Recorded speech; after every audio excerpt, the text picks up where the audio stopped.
he's saying, what is the most important thing you can have in your life? The option to do what you like. And he thinks, does he want to just spend his days having brunch in Dubai or whatever, or does he want to go out to the ocean and try and create something new? So I think that ultimately the people that create new societies, they are pretty much always considered outlaws at the beginning. Either it's poisoned or it's not. And if it's poisoned and I refuse to drink it, I'm basically already dead if it is poisoned. Because even if I refuse to drink it, there's many other ways he can kill me at sea. And she says there's been this giant storm, and his barge has been ripped apart, and his body has washed ashore in Dubai. This episode of the Free Cities podcast is brought to you by Veritas Villages. Now, Veritas Villages are freedom-oriented, energy self-sufficient luxury communities designed for people who want to enjoy peace of mind and real freedom in today's unpredictable world. Join a community of like-minded neighbours who value privacy and independence in a place where you can use Bitcoin, including for the purchase of your property. www.veritasvillages.com/free cities for more info, and in the meantime, enjoy the conversation. As I was saying to you earlier, we've done a fair number of seasteading episodes recently because there's just a whole lot going on in the seasteading world. It was kind of flat for a number of years. It had a massive pump at the beginning when everyone got into it, and then it was almost like the reality hit. Well, how do you do seasteading? It's a great idea. I mean, it's one of my favourite ideas in the whole of the Free Cities ecosystem. I won't explain why now, but just listen to any of my episodes with Joe Quirk and you'll realise why it's one of the fundamental ideas of self-sovereignty. It has to be, because you can move basically at any moment. But yeah, it was flat for a while, and then in the last couple of years, 3 of the major seasteading companies have come out with prototypes, and suddenly I realise it's going to happen. It's happening on a small scale now, so individual things. But my absolute belief is now that there'll be floating cities in possibly even in my lifetime if I'm lucky enough, and that's amazing, and I love that fact. So I think I tell you what, a nice place to start might be how you came across the world. I mean, were you already into weird things prior to this, or how do you become someone who ends up making a film about seasteading? So yes, I've always had a strange niche interest in various things, and I'm very into alternative forms of governance. And the way in which the project started was I read Joe Quirk's book, Seasteading. God, another person's life that Joe Quirk has messed up. Very much so. Yes, he's almost killed me, actually. Literally. But yeah, so I read the Seasteading book and I became fascinated by the idea. And it says in the early chapters about there's this floating festival called Ephemeral. And, Ephemeral is in the Sacramento Delta. And I thought, I was living in San Diego at the time, I should go. And of course, I knew no one at Ephemeral. And it was very difficult to get to Ephemeral because it's in the floodplain in the Delta. And the nearest piece of land is a giant marijuana farm. And so if you set foot on there, you might get shot. So the thing is, the nearest piece of land is like 7 kilometers away. So with my friend, I said, all right, let's get an inflatable boat off Amazon. So we got a $120 inflatable boat. And we thought we'll just drive up there and see if we can get there. So eventually, yes, I met this guy called Brewster. And he had this boat called the Electric Avenue. And I spent the week at Ephemeral. And that was the thing that started my interest off in seasteading. Can you just... I've never heard of Ephemeral. Yeah. Does it still happen now? It still happens, yes. How has Joe never told me? Joe always he knows so much, but there's loads of things he just doesn't bother telling me about. That sounds amazing. Like a seasteading festival. Yes. What happens at Ephemeral, for example? So at Ephemeral, it's not technically run by anyone, not by the Seasteading Institute. There's no organizers, there's no tickets. The challenge is you have to get there. So it's kind of a nice wordplay, an ephemeral island. So for 1 week, all these people bring different floating structures attached together. And the original vision of Ephemeral was that this thing would happen once a year, and all different people would meet each other, and eventually it could move out to the ocean and become, the first floating city or whatever. That was the original idea behind it. It's basically Burning Man on water, right? That kind of thing. Pretty much, yes. And how far off the coast is it, or how far? No, off it's not off the coast. Oh. It's in the Sacramento floodplain. So the delta, there's lots of different river networks and like vast areas of water, and it's in the delta, so not actually out at sea. It's not fast moving water then, is that? No, it's fairly. It's a river, So there's a very large river system. So the water's moving fast, but it's not out at sea. So it's quite a safe place. And no one's died. The craziest structures you see there, or is it mainly just people in boats? Yeah, it's mainly people in boats. They have there's various catapults that will fling people across the water. Just for the sake of it. Yeah. Because why not? But it was, going to ephemera that I decided that I wanted to make a documentary about someone that was actually seasteading. And by seasteading, I mean living in international waters. Because the point of seasteading is sovereignty. It is to live outside the jurisdiction of any country. And so I start searching around, and I find that there's basically no one that's actually living in international waters. So I do a lot of hunting around, and I joined this group chat called Atlas Island. Mm-hmm. And Mason. Exactly, yes. Yep. No, Mason's been on the show a couple of times. Good guy. He's just come out with he's just come out with an actual prototype for it. Yeah, the Libra. Yes, which is a phenomenal idea. And last I spoke to him, actually, it made me realise once again, seasteading's a reality. Because what I love about seasteading is that it sounds crazy, but there are working examples of seasteading happening. Cruise ships is the most obvious great example of free private floating cities. But what Mason's making, these movable, they almost look like movable barges.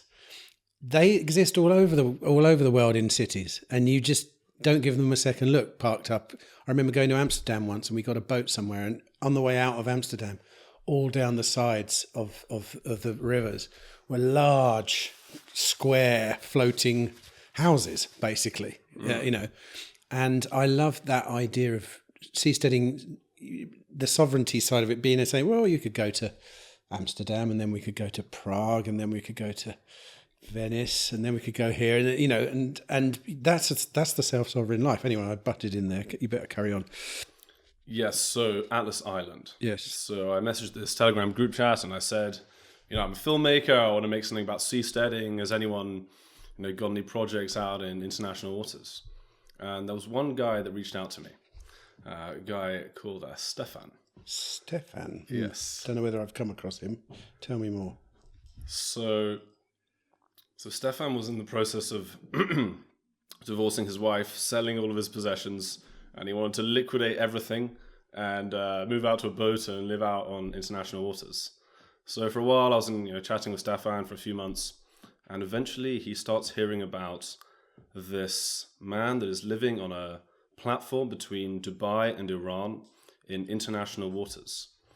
And Stefan had been trying to come up with how it was that he could live out at the sea, and he thought, well, it's probably better to join forces with someone else that's already out there. And so this guy was living on a deck barge, so 20 meters by 72 meters, so quite a sizable area. And this guy's plan was he wanted to connect lots of these barges together to form a mini city-state that could break away. And so this is kind of one of the... sorry to butt in. That's pretty much the Strait of Hormuz, isn't it? That's kind of like that part of the world where very close to all the shit's going down right now as we speak. Exactly. Right. Okay. Yeah. Yes. It seemed like at the time I thought that's a very strange place to create some kind of new freedom project. You'd think between those two countries. Yeah, I would agree with you there because I don't know who owns that block.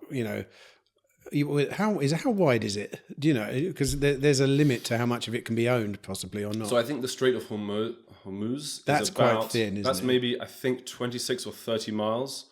But off Dubai, it's probably more like maybe, I'm not sure exactly, maybe 150, 200 miles to Iran. So that means that bit in the middle is stateless. Yes, effectively. Well, it's this thing with international waters. There's no actually clear definition of what is international waters. Because 0 to 12 miles is in the territorial waters, 12 to 24 is your territorial waters, where you're able to police that zone. But from 24 to 200, it's in the exclusive economic zone. So even though that is international waters, countries will still have rights to mine and fish there. But 200 miles out is considered full international waters. So there's various levels of international waters that you can be in. Right, 200 miles is your safe bet. I didn't know that. I thought it was just the 20. I thought it was 21. You say 24. Yes. Right, 24 miles. Yeah, 12 to 24 is known as the customs zone, where even though 12 miles out is international waters, you can get kicked out by the nation state there. But 24 to 200 is, right. Okay, so there's a dude living between Dubai and Iran. Yes. On a barge. Exactly. Tell me more. So I thought, well, I want to go. This is my guy, it seems. I've got to go and find him. So Stefan has a meeting with the guy from the barge. And How do you have a meeting with a guy that lives out to sea? You mean in an online meeting, kind of? Exactly, yes. Yeah. Well, that's the cool thing is with Starlink being released, all of a sudden now, it is actually much more achievable to do these seasteading free city projects in very remote places. Yeah. Because with Starlink, you can be absolutely connected to the modern world. So yes, Stefan had a Zoom meeting. Zoom call. And, I had given Stefan lots of questions because I obviously fascinated about what this guy was doing. Did he not want you to approach him directly? Is that... So at this point in time, I thought I suppose this thing with filmmaking is a huge part of it. At least what I do is figuring out how to get to people, how to reach people. That's oftentimes the central problem. And you can imagine a guy that's living out in international waters between Dubai and Iran. Who does that? Like, what is the reason someone would choose to do that? Like these types of people, as you'll find out, are quite hard to reach. So anyway, Stefan is in the meeting, and he's asking my questions. And my last question to the man was, well, could I come on board and live with him? And so the man, he's called Samuel Landi. Samuele. It's as Italian. Samuel. Samuel, but Italian. Samuele. Samuele Landi. Sounds romantic. Yes.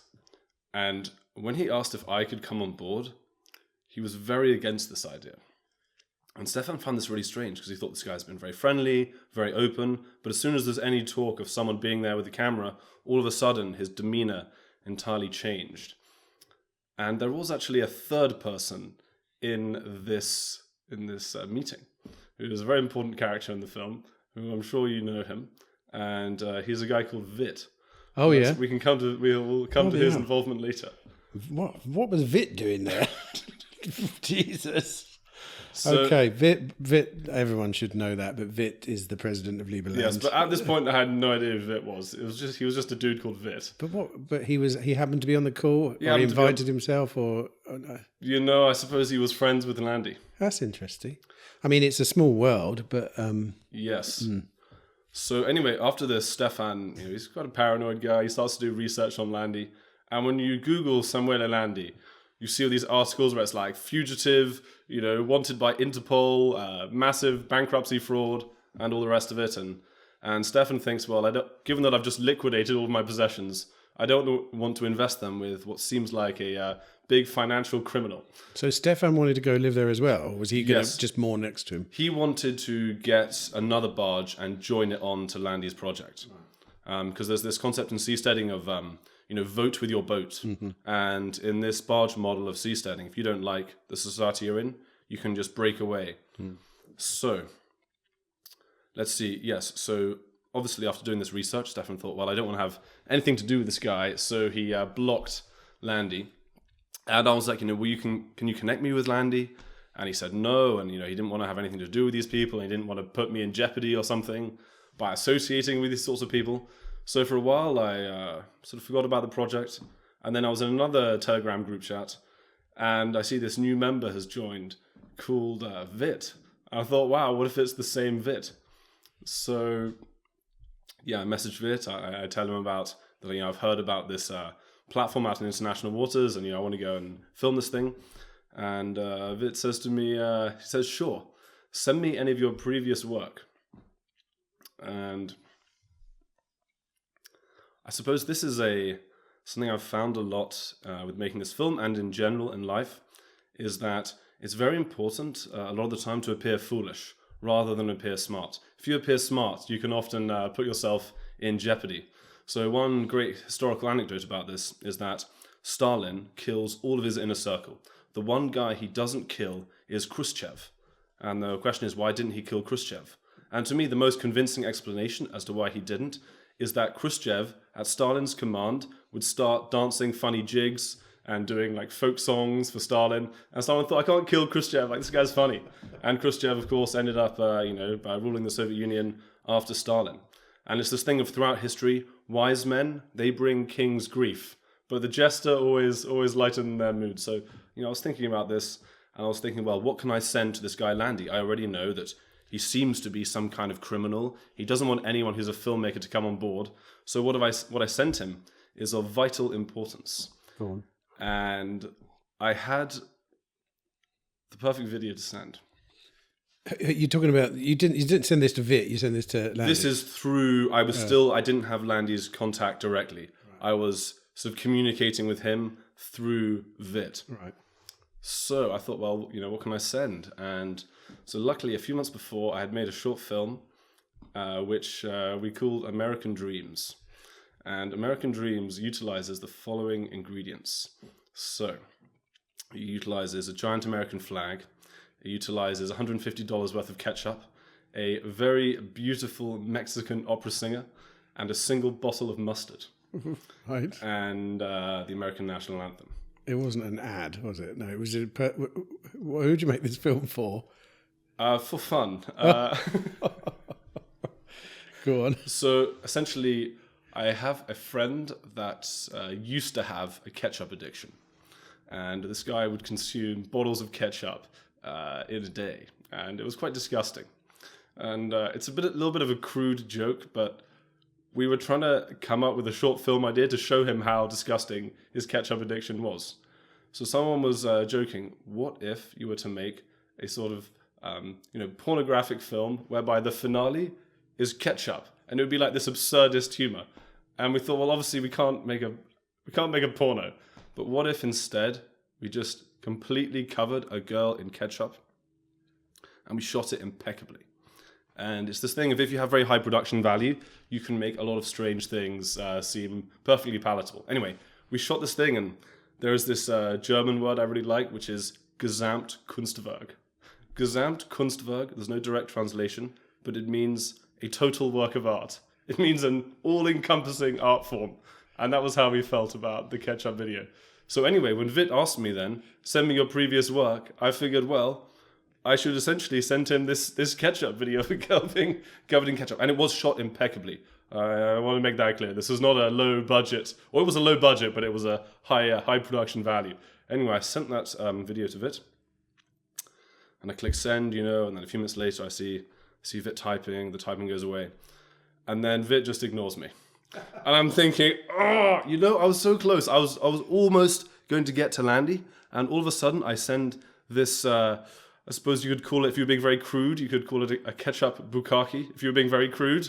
And I had sent this to the associate of a, international criminal or whatever. Now these guys are ignoring me. So for about a month, I sort of forgot about the project. And then after that, Vít, he replies to me and he says, nice. He says, we're happy for sure to have you. And I was thinking, oh my God, it seems to be on.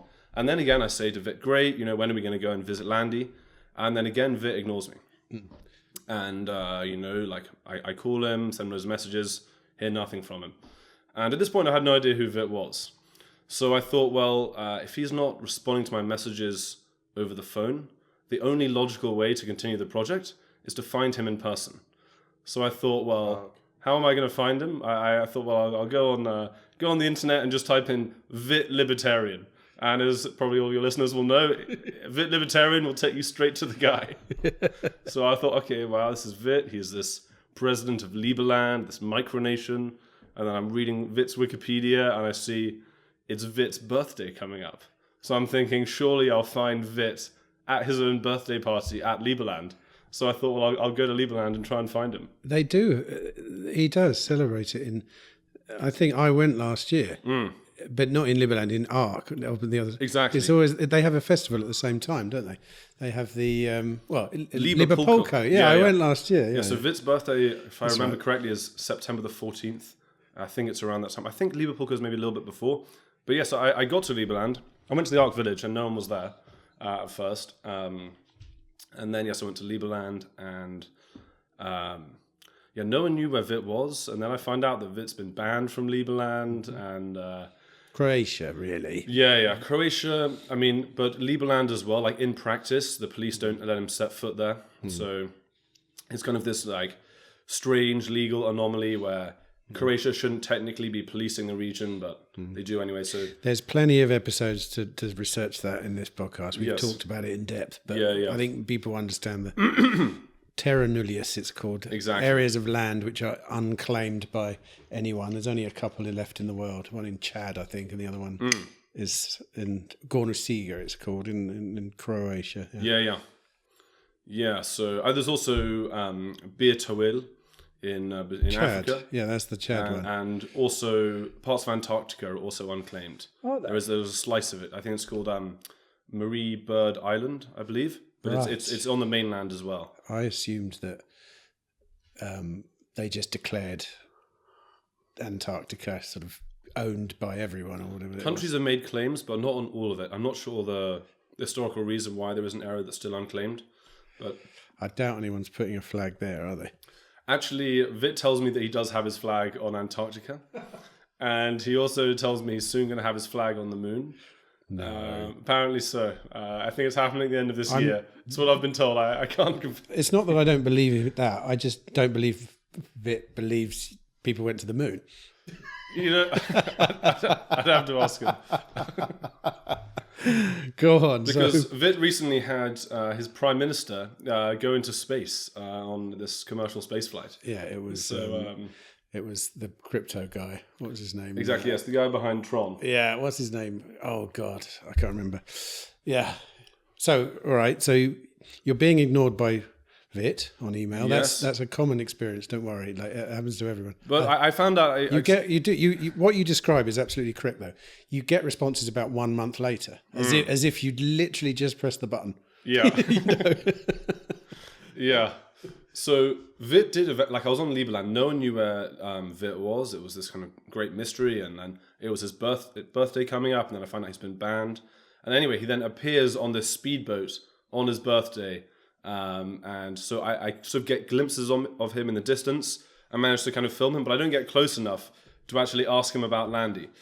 And so then Vít leaves, and my 7 days were up, for various reasons. The Croatian police gave me this ban from Croatia. I had to leave Liberland. I got the same one. Exactly. You got stopped on your way into Liberland, and they basically kicked you out of Croatia, but you have 7 days. Yeah, same thing happened to me. I just sit in the police station for like 3 hours and typed forms and stuff like that. They were sitting there going, Yeah. Right. It's happened to someone else. Nice. Yeah. So then after I'm then ejected from Croatia, I have this bike, and I was with this other guy that was also being kicked out, and at this point I had like kind of lost faith in the project. Like I was kind of feeling like it was very tricky to find Vít, and again I wasn't quite sure how to continue.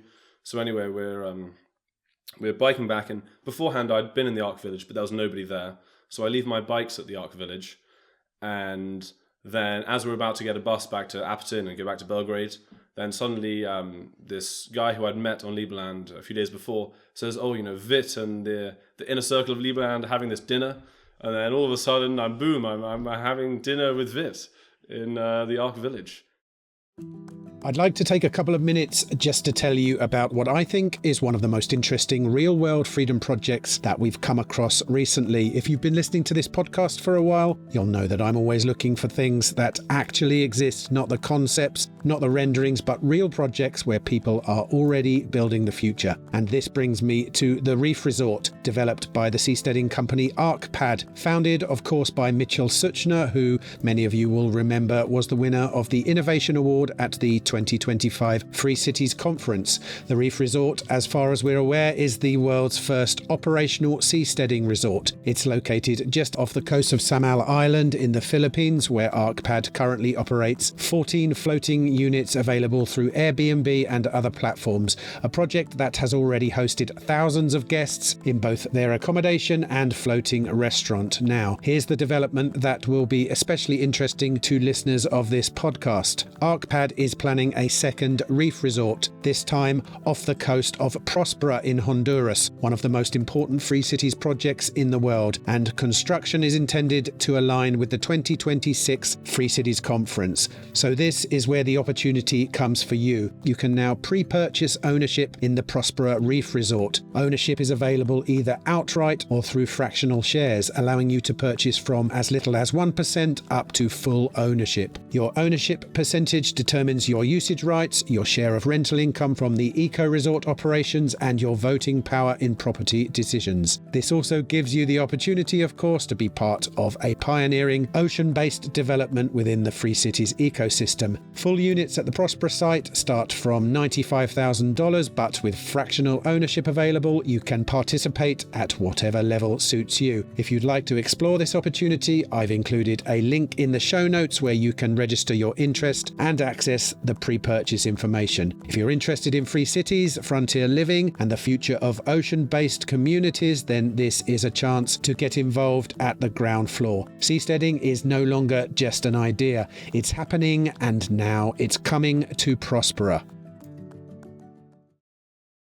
And Vít, he apologized for not getting back to me so soon. He said that his Telegram inbox, he's got like thousands and thousands of like scam messages as Telegram does, and he said he was unable to reply to my messages. So anyway, fast forward a couple of weeks, Vít invites me out to Dubai, and we're getting ready to go out to Landi's ocean hideout. So Vít hires this yacht, and we're getting ready to go out into international waters. I take it you brought all your cameras with you at this point. Yeah. I was filming everything along the way. So you were filming, looking for Vít. Is this all part of the narrative of the film, or will it be? Yes, this is the early part of the film, which is how I actually found Landi. And I suppose also my entry point into this world will also be how the audience experiences it. No, I can tell by the way you're describing it. It's very narrative driven already. I was going to say, should be in the film, but obviously. Yeah. But great. Go on then. So let's see. So yes, we're on this yacht. We're getting out into international waters. Again, I'm thinking, great. I've almost made it. There was so many times prior to this where I thought I've made it, and then Vít stops responding to me. And anyway, I thought I've made it now. I'm on this yacht with Vít, and Vít tells the captain the coordinates of Landi's platform. And anyway, the captain didn't know about this until the day of. And then the captain, there's this big argument. He says it's too far out in international waters. Is this a UAE boat? Yes. Yeah. So we all get ejected from the yacht, and then Vít flies off, and basically it's just me in Dubai. And I'm messaging Landi, and then Landi's speedboat had broken down. Oh, so you are managing to speak with him now? Are you? So finally, yes, in Dubai we were sort of connected through Vít, and then I was messaging him, and at this point I was getting kind of paranoid. It felt like some prank was being played against me, because I'm like, how can I not reach it? Like, Landi's speedboat has broken down. I ring up all these boating agencies. All of them say it's too far, or it's going to like cost insane amounts of money to go out there. And it's like, there was just no way to get to Landi. So it's the same principle. If it's not working over the phone, you go in person. So I walked along the Dubai marina, and I spoke to everyone I saw with a boat. And anyway, I sort of charmed these fishermen with my limited Arabic knowledge, and convinced them to take me out. Really? So that is the fishermen. Yeah. So these they take people wrecking in the Gulf, fishing over wrecks. So they were accustomed to going far. Yeah, I know I remember I don't know whether it's Dubai, but when I used to work in Sharjah a lot every year, and we used to go down to the port there where they're very old looking ships, and it's really beautiful ships. When you compare them to what Dubai looks like, this super high tech sort of, you get these massive live-in galleon ships that look, are you talking about those? They're pretty slow, and No, I didn't go taking on one of those ones. It was more of a modern one. But that would have been pretty cool. But I imagine it would have taken a while though. I couldn't imagine you could convince any of those guys. I mean, they're a lot of them are immigrant workers who just go out to sea for like months at a time, don't they? Go fishing, and they just live on hammocks basically. I've photographed a lot of them over the years. Okay, so you found someone. Was it expensive? I can't remember exactly. I think it was maybe like $250. Oh, dude. Which didn't seem excessive. I No, thought. that's good. I thought, given obviously it's. But does he just drop you off? I mean, how do you get back? Have you got his number or something? Yeah. Is there a phone signal out there? I suppose you. Well, there is Starlink, so you can't send Right. messages. Right. But yes, they dropped me off out there, and Come on, you can't just go straight to they drop me off. What was the journey out there like? How long is it? 200 miles, did you say? no. So 200 miles is in full international waters. Right, okay. But he was about maybe 40 miles out. Still on a boat, that still takes quite a long time. Yeah, it was a few hours, but it was luckily the waters were very calm, so we made it in quite sort of quick time. But then actually it started to get sort of rougher. And he knew you were coming. Landy He knew I was coming. Yeah. Right. He knew I was coming, and Jesus, you must have been relatively nervous. I was all alone. There was no one with me. I didn't have a sound guy. I just mean nervous. Because I've made a lot of films. My nerves on films is not what's going to happen to me. It's am I going to get the story? That's the bit I hate about filmmaking is this constant fear of realizing. And when you start seeing opportunities, and you start thinking, oh my God, I really need to film this, or I can't because it's the wrong moment, or it's going to cause a cultural problem. It's just pure like pain, and I can't imagine going out to a place like this and not knowing even if the guy's even going to be friendly to you. Yeah. I mean, he could have turned up and he might have ignored you or something, which would have been, I suppose. Can I ask this was something I thought of earlier. In your film, are you doing any filming of yourself, or is it more like of a higher production type of film than that? I would say, like, do you do pieces to camera on a phone and things like that, which you're inserting into the film? Or? There is a little bit of that, but mostly not. I would say that, my voice is this presence throughout the film. Right. Me asking people questions, but I'm not really necessarily. I think you would feel my presence throughout the film, but you don't physically see me. Okay, right. I suppose you know that at any moment in the film, it is me filming it. So I am the eye. Right.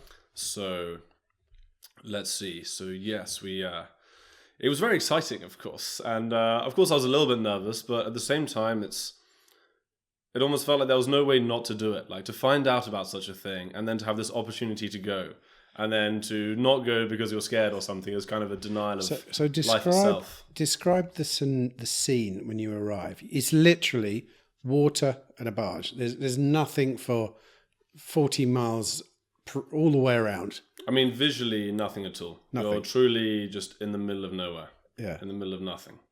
Yeah. My God. So we arrive and, it's kind of, the waters are getting a bit choppy and it's kind of like tricky to actually sort of moor against it. And especially the fishing boat was like they were kind of very apprehensive about dropping me off because this thing visually appears very rusty. And you imagine that there could be some quite serious damage to their boat if they're going to go side by side. And then he did have this like little sailboat that was maybe 40 or 50 meters away on some rope. And the fishermen were like thinking about trying to drop me off in the sailboat, and I would like pull myself up so I didn't damage their boat. But anyway, luckily they did end up mooring side by side. And, they Landy's sort of crew haul my stuff up. And, I was really apprehensive. I thought, well, who is this guy? I knew very little about him apart from that there are these articles that say he was wanted by Interpol and all this sort of stuff. And it suddenly struck me when I was actually there. Well, I didn't know what was happening. Anyway, so he invites me on board and he takes me into this shipping container. So essentially what it looks like is you have this flat piece of concrete. It's kind of like Mad Max. There's things strewn everywhere. There's a forklift truck. There's, these workers doing a lot of welding, and it's very basic. And there's people. So it's not just him. There's other not just him. Yes, he had 5 workers. Who? So who are these? Who are workers? They are essentially migrant workers that work on ships. Oh, cool. So they were from India, Philippines. Jesus. Yeah. What a prospect. What a story. No, forget what I mean. It's a great story, but I'm just thinking. Imagine you're an Indian guy who comes to the Middle East to work, and you end up, and you probably go home and think nothing of it. It's just some job. You don't realize that it's a very unusual thing that you're doing. Well, As you'll find out later, I don't think they had that experience at all. No? They were very sure that what they had survived was something very, very intense. Oh, right. It was. I think there's no way you could leave that, and actually, some of them didn't leave it ever. But anyway, we'll get to it later. Jesus. So, so I arrive. He takes me into this shipping container. He's not really saying very much at this point. Sorry, before you go on, is there anywhere I can see a picture of what this looks like? Oh, of course, I can show you. But I mean, can I put it into the because I've got no idea what I'm looking at here. Are you describing it as a kind of like a concrete barge with like a container on the top, and I'd really like to be able to see it though. Yeah, I can show you after the interview. I've got lots of maybe about 40 minutes of the film. I just edited. want a drone shot of what it looks like, and I'll pop it into the I'll pop it into this so that people can see. Great, yes. So, yes, he invites me into this shipping container, and at this point, like, it suddenly like hits me where I am. I think, like, if anything goes wrong out here, there's literally no way to get help, and no one really even knew I was particularly out here, apart from, I don't think I already told my parents, maybe something vague. I was going to Dubai or something, but anyway, so no one knew where I was. Anyway, so he takes me into this shipping container, and he gets out a bottle of whiskey, and he pours me one shot of whiskey. And it kind of seemed like a customary thing to do. You're with some pirate type out in international waters, and I was waiting for him to pour a second shot, and he doesn't pour a second shot, so I thought it's a bit weird. And then he motions for me to drink. And he's not really saying anything the whole time. And I was thinking, okay, well, there's kind of two options. Like, either it's poisoned or it's not. And if it's poisoned and I refuse to drink it, I'm basically already dead if it is poisoned. Because even if I refuse to drink it, there's many other ways he can kill me at sea. But if I don't drink it, I'm thinking then maybe he'll become suspicious of me. So I'm thinking, in this moment in time, the only thing to do is to just take the shot, say cheers, and knock it back and hope for the best. And it was totally fine. It was totally fine. I was not poisoned. And he's not a drinker himself. He's just not a drinker himself, but maybe he was a little awkward and I didn't quite articulate that. And anyway, I was expecting Landi to be this weird recluse, he's wanted by the government for some reason. But he was the total opposite. Like, the perception of him online and the perception of him as he actually was is entirely different. He was like always cracking jokes. Like, he would call his family about 3 times a day, every single day. So he's really a family man, which seems like a strange thing. What, as in, you mean he's got a wife and children? Or he's got wives and multiple children. Yes. What? And he's Italian, right? Is that Italian? He is Italian, yes. And his wife and children are Italian as well, or? Yes. So how does that work then? Do they why is he there? Or is that something that will become apparent as the story goes on? It will become apparent as the story continues. But I suppose it's this thing of, as we'll find out later, he's someone that's been a real adventurer throughout his life. And for this, he saw it as like one big adventure to kind of end his life with. He was 58, and he said, he told me in his interviews, he said, I will die at sea for sure. I'm not going back. But what about his family, though? Did he not want to see them? No, he did. He also said, it's better to die in adventure than on a bed when you are very old. And this is this current that has run all the way through his life. And it seems like even if you are a father and you love your children very much, it is also very sad for your children to think of their father as this great adventurer who has now neutered himself because he had children. He saw that in some sense his fatherly duties were not finished, but all of his children were adults. They were living their own lives, and this was his, great adventure. And if you think about it, he probably had, orders of magnitude more communication with his children than most fathers would, given that he would call them literally 3 times a day. So he was still very connected with his family. So I thought that was very different to how I imagined him. Well, yeah, I mean, I am a dad, and I'm about to go away for 6 weeks, and it's a test. It's literally a test, partly to see whether I can do it, because I've never been away from my kids for more than two or 3 weeks, and not much at all, because I work a lot in short bursts. And then I spend, long periods of time at home. But I can't imagine not I can't imagine saying, it's a bit like that film, was it?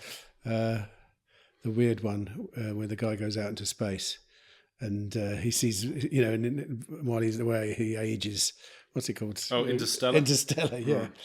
And that's the thing about Interstellar that I always thought was bullshit. It was him saying, I'm going to go and save the world, but I'm never going to see you all again because you'll all be dead by the time I come back. And I thought, that's a bit unrealistic. Why would you put that over and above your own family? I don't know. Maybe that's just me, but come on then. So you're there. You've got there, right. I see. So, yeah, Landi was very friendly. He was very welcoming to me. And do we know why then he didn't really want you there in the beginning? Do we know what that was all about? So, as we'll come to a bit later, Landi had a lot of problem with journalists. And especially with Seasteading in general, I suppose, has this problem with journalists. It seems very strange. For example, like there was this recent New York Times article about ocean builders, and they kind of frame this as these weird, rich libertarians trying to fuck the common people over and move out to sea after they've destroyed the land or something like that. And it's like, if you think about like what the ocean builders pods are, these eco-restorative pods. Like whenever you build any kind of structure in the sea, it fosters life. It can help rejuvenate the oceans. And yet people that write these articles about it, they don't actually care about this at all. I think I know why though. I've thought about this a lot. I think the majority of people on this planet, without realizing it, are what you would call statists. But it's in their subconscious, because whenever someone says to me, "Oh, I'm just trying to live outside the system," I think, cool.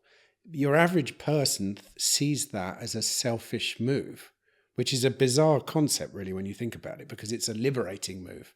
And I think it comes from this very deeply held belief that kind of the statist collectivist idea is just very much pervasive. It's been drummed into people a lot, that whenever they see anyone wanting to do something, which for me seems so fair, the fair thing is like, yeah, you do what you want to do. If you want to be a collectivist, that's absolutely fine.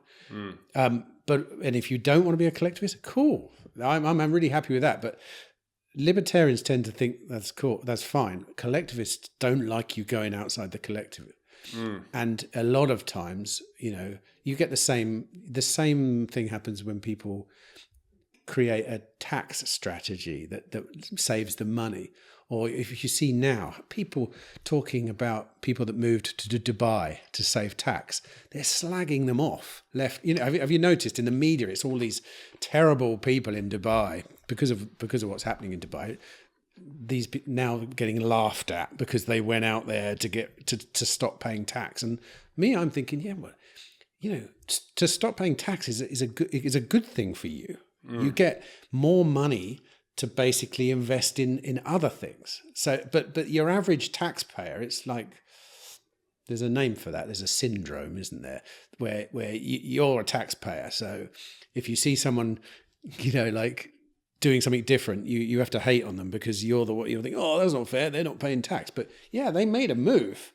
They thought it through and they moved to the other side of the world to get a better life. And, but it's the collectivist idea is very deep in a lot of people's subconsciouses. And as a result, anyone trying to do anything on their own, especially if it's as self-sovereign as this is like, but seasteading is a very self-sovereign movement because it's also very difficult to stop. Out of all the kind of sovereign identities that you could take on, it's the most, I think personally, the most pervasive and the best one, and only probably will ever be topped possibly by space travel in the end.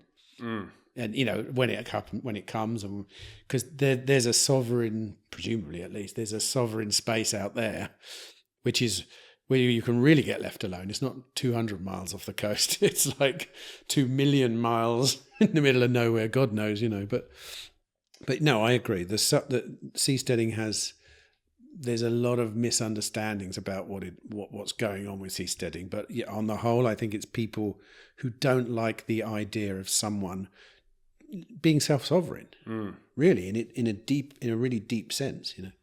Yeah, and I think with Landi, I mean, part of the reason why he probably didn't want me on board is even not trusting journalists is that he wanted to just do it. He wanted to, so he bought this second-hand barge, which cost about $200,000, and he was spending a lot of his time repairing this thing. And I mean, at least when people see footage of the barge, they'll think, is this guy an idiot? You know, he's living on this incredibly rusty barge. It looked like it's about to fall apart. And like, there was this Financial Times article where they described about Landi's project as something like a flotilla held together by giant rubber bands. You know, it sounds like the ultimate fool's errand. Like, he seems like a complete idiot. But I think what is very important to articulate for Landi is that he was buying a new barge that was twice as long and twice as wide, and this was currently being manufactured. So he thought, well, while I wait about a year for this thing to be made, I might as well get a second-hand barge and live out at the sea and test the difficulty so I actually know. Do we ever, sorry to butt in, do we know Landi's history? I mean, Yes. having £200,000 to buy a barge is not something that everyone's got access to. Yeah. Especially while you're waiting for another barge to be built, you know. Yeah.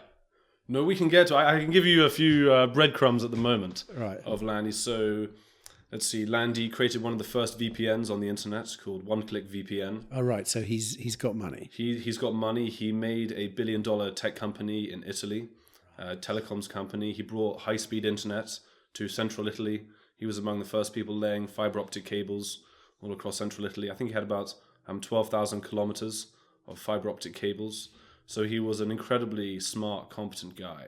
And yes, I suppose as we'll find out a bit later, I mean, he was also among the first people that was selling encrypted mobile phones. So this is in 2008, 2009. Yes, he would sell these. He had this company called CryptoTel, and they would sell their phones for a very small price, $3,000 per phone.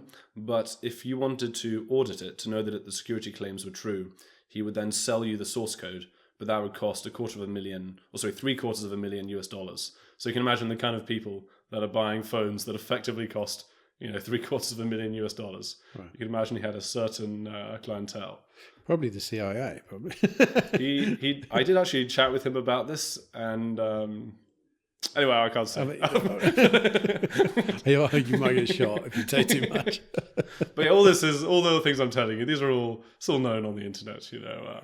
People can research it if they're interested. But actually, before we go on, how far through this film are you? Like, as in, when do you anticipate people can be able to see this? Because obviously you don't want to give away too much now, because you want to find a lot of this out in the film. But yes. So I would say that it will most likely be done in spring of next year. Right, okay. That's what I anticipate. And have you got much more filming to do? There is one part of it that is very, very, very difficult to film, but it'll be the way the film ends. But we'll discuss it later. Okay. But I would say that I've filmed most of it. So after this, I spent a few weeks with Landi, and living on the barge. Living on the barge, because to me it seemed like what seems to hold back a lot of seasteading projects is actually the individuals that have the willpower to actually go and live out in international waters. And at least for Landi, he saw there's a lot of these seasteading projects where people are coming up with prototypes and designs, but there's very few people that are actually physically building. And Landi thought, well, I don't want to invent anything new. Instead, I want to rely on what already works, because these barges send goods all around the world. So they're well tested, traversing the world's oceans. So he thought that this would be a good place to start. As you get these barges, you connect lots together. Nothing new necessarily needs to be made. And also, even out at sea, it's incredibly difficult to make a living through doing things at sea, through like mining or fishing or whatever it is. It's going to be insanely hard to actually have that support you. So he thought, I want to make things as simple as possible. I'm going to continue working on my software projects out at sea, and I can use Starlink and I can receive crypto, and this can sustain me. That was very 21st century, isn't it? So he thought, I really want to just make things as simple as possible. So, I spent, I suppose lots more of the details about Landi, can be uncovered in the film. But essentially, yes, then after this, I left the barge. And at this point in time, I had filmed so many interviews about everything Landi was doing. But there was this big question that perhaps is a question on your mind, which is, well, who is Landi? Why was he living out there? Like, what about these giant tech companies? Like, how did he go from having $1 billion company to living on this rusty barge in the middle of the ocean? And I thought that, well, when I went there the first time, I was kind of a little bit afraid, of course, to ask him all these questions, because I thought, what if he thinks I'm trying to expose him or something? And I became good friends with Landi, and I thought that I will return, and on my second visit, I will ask him all these questions about his past. So at this point in time, we're exchanging lots of messages, and he's telling me, you've got to go to Liberia, you've got to meet my friends, because Landi was running the Liberian embassy in Dubai. And he knew many Liberian presidents and former presidents, and he was trying to connect me to these people. Why? So, for the film? I think so. So the thing about Landi is that a lot of people take this as being something very sketchy, but I feel like I understand why, which is that he would associate himself with like some of the strangest people in the earth. Like, so for example, he was good friends with this guy called Charles Taylor. So Charles Taylor is currently the only world leader in prison, and he's actually in prison for crimes against humanity. So it's a strange person to know. Anyway, Landi was trying to organize for me to go and be able to interview this guy in prison, because he thought this would be another cool documentary idea for me. No one has been able to interview Charles Taylor since he went to prison, and Landi thought it'd be a fun adventure for me to. Is he some African leader who embezzled loads of money and did loads of nasty things? So essentially, Charles Taylor, it's a whole other tangent in the history of Liberia, but essentially during the Liberian Civil War, he was trying to overthrow the Liberian government. And so he was like trained by Gaddafi in Libya, and then he and this guy called Prince Johnson, who I met later in Liberia, they both went together to try and overthrow the Liberian government. And anyway, he manages to overthrow the government, he wins the civil war, and then he holds an election.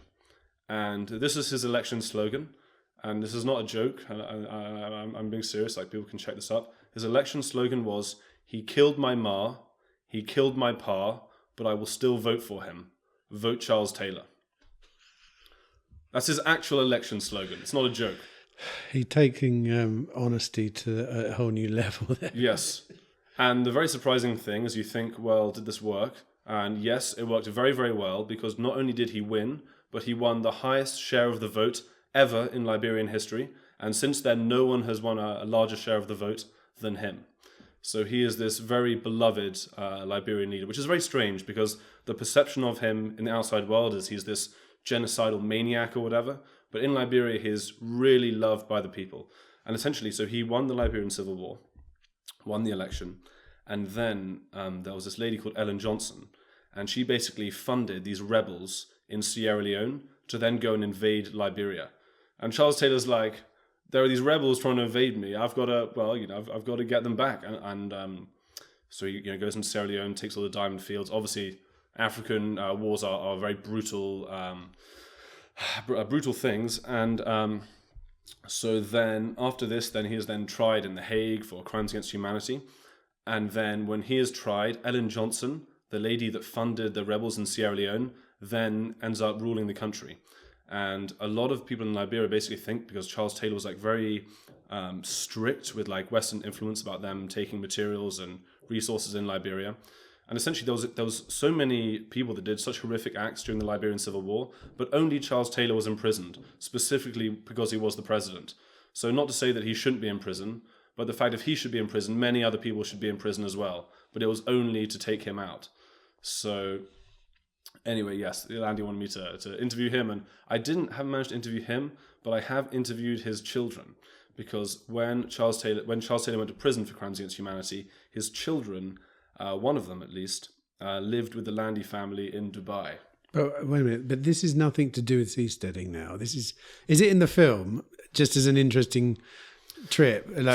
But what's it got to do with seasteading, or has it? Nothing.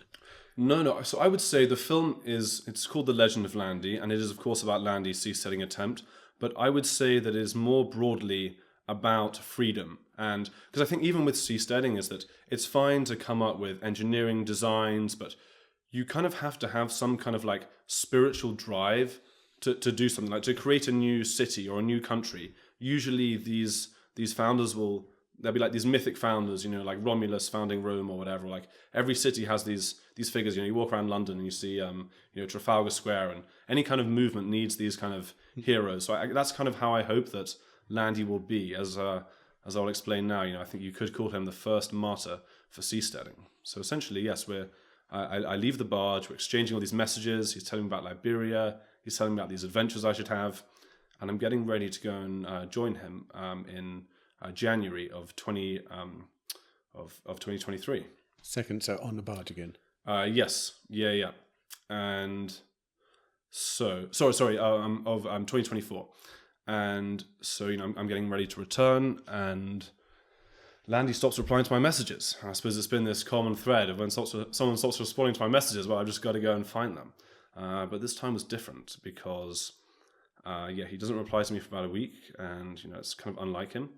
And then I get this call from his daughter, and she says there's been this giant storm, and his barge has been ripped apart, and his body has washed ashore in Dubai. Really? And it was found. Would that happen? It was that's this question. The body at least was found naked with all of the skin removed. The only bit remaining was the tip of his pinky, and so they were able to identify him through his pinky, and then they did a DNA test to know if it was really him.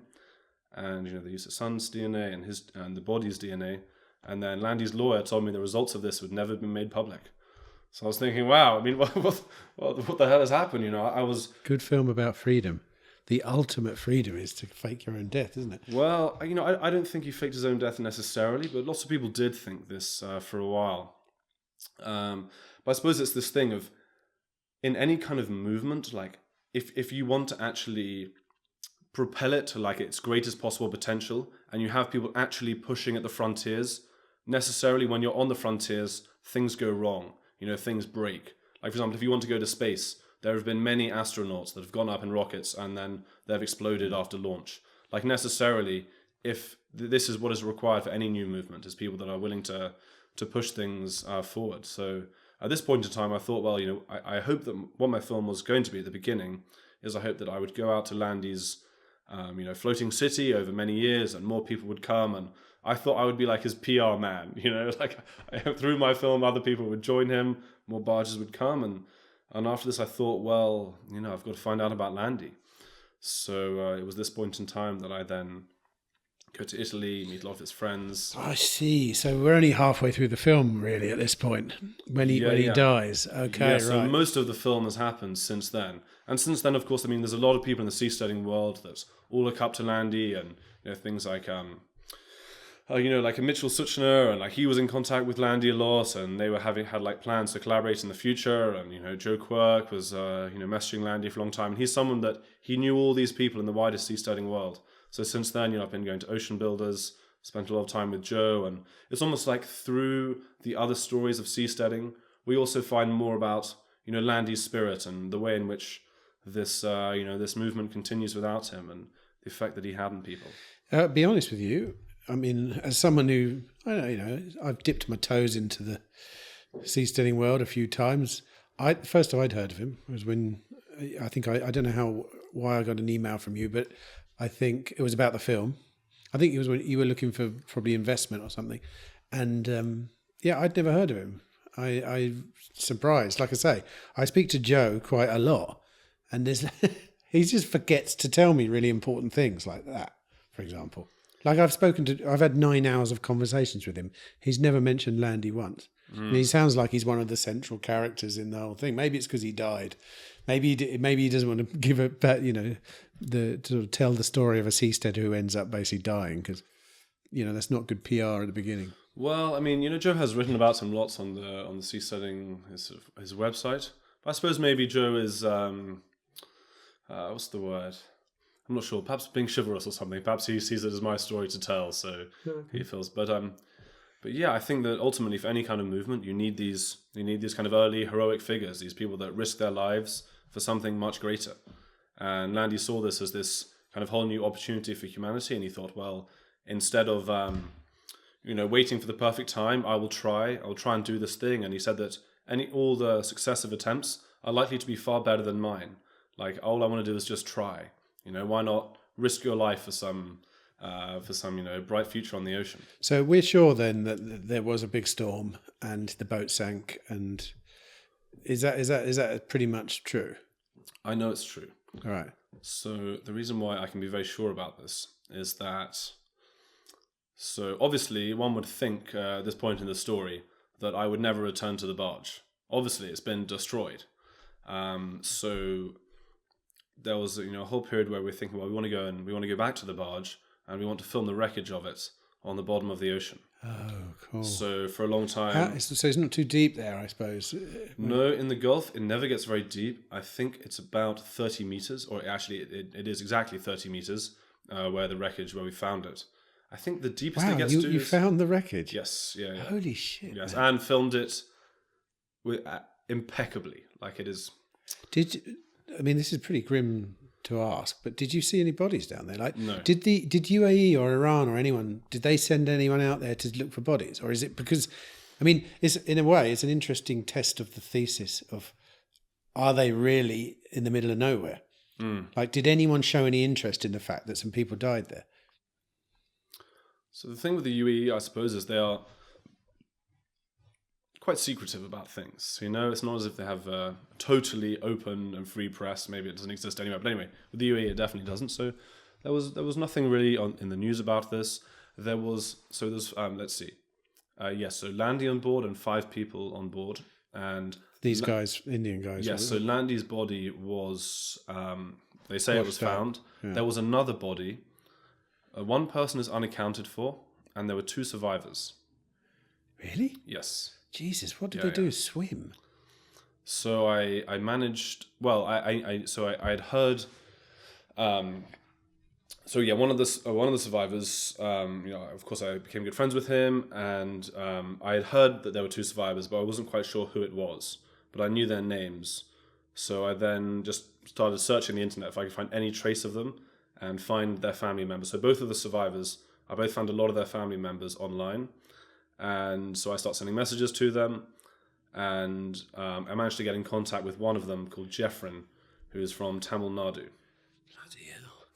So, it was. I suppose I felt like kind of a detective or something at this point. It was kind of fun. It was almost like living out this sort of boyhood fantasy. And so I found Jeffrin, and then I went to go and interview him and get his account of everything being destroyed. So. Can you go into that? Of course. Well, that's incredible. So how did they get back? How did the 2 survivors get back to the shore, for example? So the accident happened February the 2nd of 2024. And there was, at this point in time in Dubai, there was actually a lot of flooding going on. It was kind of like storm season in this northern part of the Indian Ocean. And so, it was 5 p.m. and, it's stormy, and they, Landi tells everyone to tie everything down on board.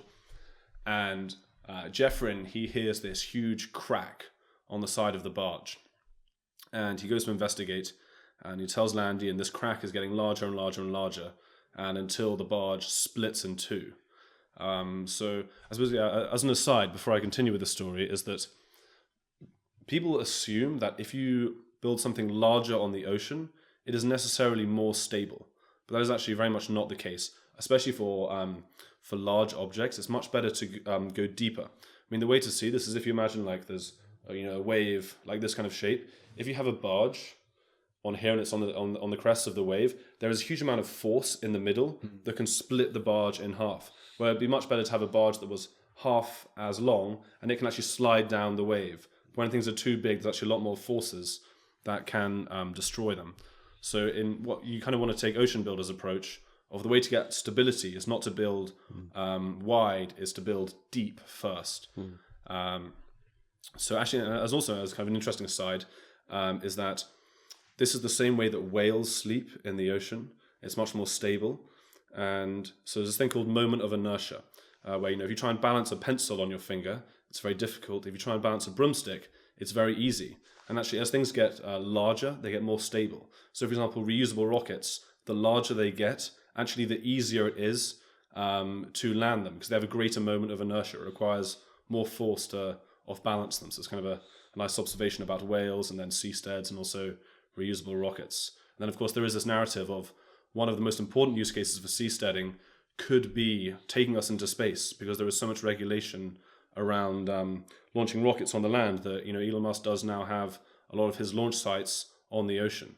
So this perhaps could be the most important use case for seasteading, because the safest place to build seasteads is on the equator, and the equator is also the spot which you need the smallest payload to get into orbit.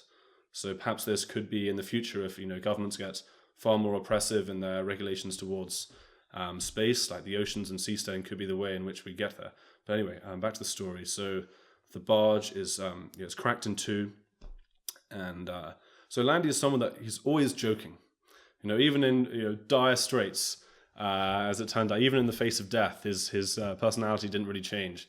So Jeffrin said that Landi he told everyone to get life jackets on, get wetsuits on, and the barge had split into two. And he said that Landi was joking about it's fine because beforehand they had one barge and now they've got two barges. We've increased our number of barges.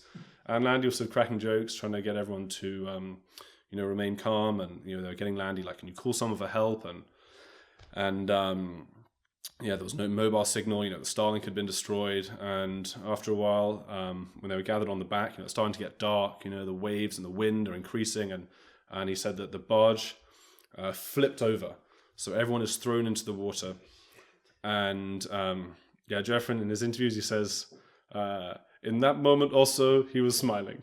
He said, Landi was, or Landi. Landi. So Landi was bleeding for his head, and he said, it's nothing, just a bit of blood. And then Jeffrin says, with the smile, just a bit of blood. So anyway, Landi stayed near the barge, and then Jeffrin and the other survivor called J-Lord, they hold on to driftwood, and they're sort of latched on like this, and they get blown towards Dubai, sort of into the dark.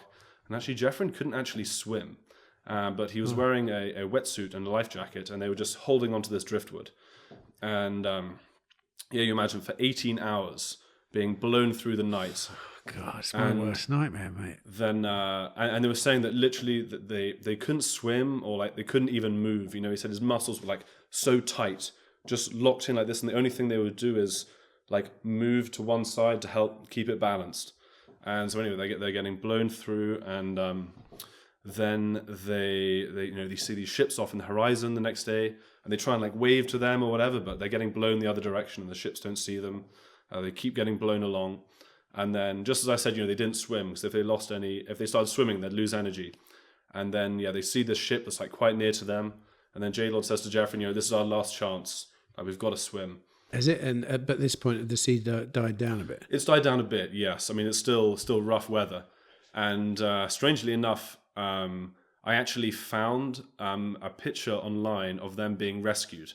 We managed to find the exact ship, because the thing is, all ships on the ocean have these AIS tracking numbers, and we knew the rough coordinates of the barge, and then we could see which boats were near Dubai at that time, so we managed to pinpoint the exact boat, and also the exact time that Jeffrin said, so that way we could also know the direction of the current, which also then aided with our search plan for the barge, because we would know which way the currents were going at that point in time. So yes, and then you found the crew, and then you got their mobile phones, and you realised that this. So they were then obviously all of their mobile phones and stuff. Everything was totally destroyed. No, but I mean to get a picture of them. Oh yes. Where do you find the picture? LinkedIn. Yes. So. Oh my God! What? Someone just said, "Oh look, we found these crazy guys." Yes. So the captain of the boat, there's this whole photo shoot with the crew, and they've all got these certificates, and he's saying, I'm so proud of my team. Like they acted really decisively and rescued these two guys, and he did this whole LinkedIn post for his company, and then we found that, and then found them. You see them, with their life jackets kind of up above their heads, and they're sort of just keeping up above the water, and they left the driftwood and started swimming. This guy had taken some shots when they were being saved. Yeah. Brilliant. So yes, have those two shots, and then a picture of the crew, and so and then Jeffrin went back to India. And obviously, I think I did have his phone number, but obviously his phone and SIM card is totally destroyed. So I managed to find his brothers on Instagram and reached out to them, and then I flew out and found out this aspect of the story. Yes, but the thing about it, which I found quite, I suppose, endearing in a way, is that even in death, like Landi didn't change. Almost like that's how you can tell who someone really is. Like when you're being tested in this way. I suppose it's this kind of this, I don't know, this sort of like spiritual aspect of like being a warrior is that in every moment you're being tested, are you a courageous individual? Are you a coward? And like, what do you do when you're faced by, your impending death? Are you a chicken? Are you afraid or something? But Landi was still the same, keeping up morale. And he did say in his interviews, he said, I will die at sea for sure. I'm not going back. So for me, that the film is that it's not necessarily a sad story about someone dying. It's about someone that had this dream that they believed in more than life itself. Quite literally, he was quite happy to die for this dream, for what might have happened. So, I suppose it's making. So after you've shot all this, Yes, the rest of the film is about us finding out who Landi is, and his life and what drove him, presumably, and yes, that is one aspect of it. And also we found the wreckage. Yeah, and what dived down? It's too deep to dive, was it? No. 30 meters is fine. Yeah. I've been to 40 meters. You're right. Yeah. Yeah, I mean, divers can go down to, I don't know, they can go very deep, hundreds of meters with the right equipment. So anyway, then we did this kind of whole search for the barge, and we'd contact all these wreck hunters and ask them for strategies. And a friend of mine that's helping me out with the project, we both studied sort of maths and computer science at university, so it was kind of fun. It was like designing this whole search pattern and then getting people to go and search for it with sonar. And it was also quite strange because we'd keep getting people to go and search for it, and then they would just stop replying to us. So we had to keep finding new people to search. It was kind of strange. Anyway, so eventually we found it, and then we found people that specialize in underwater cinematography to go and film it. And again, we were trying to raise money, and we weren't raising enough money and all the rest of it. And it meant that we didn't end up actually filming the barge or the wreckage until I think it was around maybe 18 months later, perhaps. And the thing was, this was actually perfect, because when we went down there, this thing had become an oasis for life, covered in coral, and there was sea snakes and sharks. And this is one of the arguments for seasteading that I hinted at earlier, is that whenever you build on land, you destroy all the life that was there. But whenever you build on the ocean, it fosters life. And Landi's barge has become an oasis for life. Like, as soon as you go away from the barge, it's just like sea and the sand, and there's nothing at all. But Landi's barge has become this real oasis. So there's some kind of poetic beauty in it. And also one of these arguments for seasteading is that he may have died, but all these animals have a new home. Where did you find your divers then to dive to 30 meters?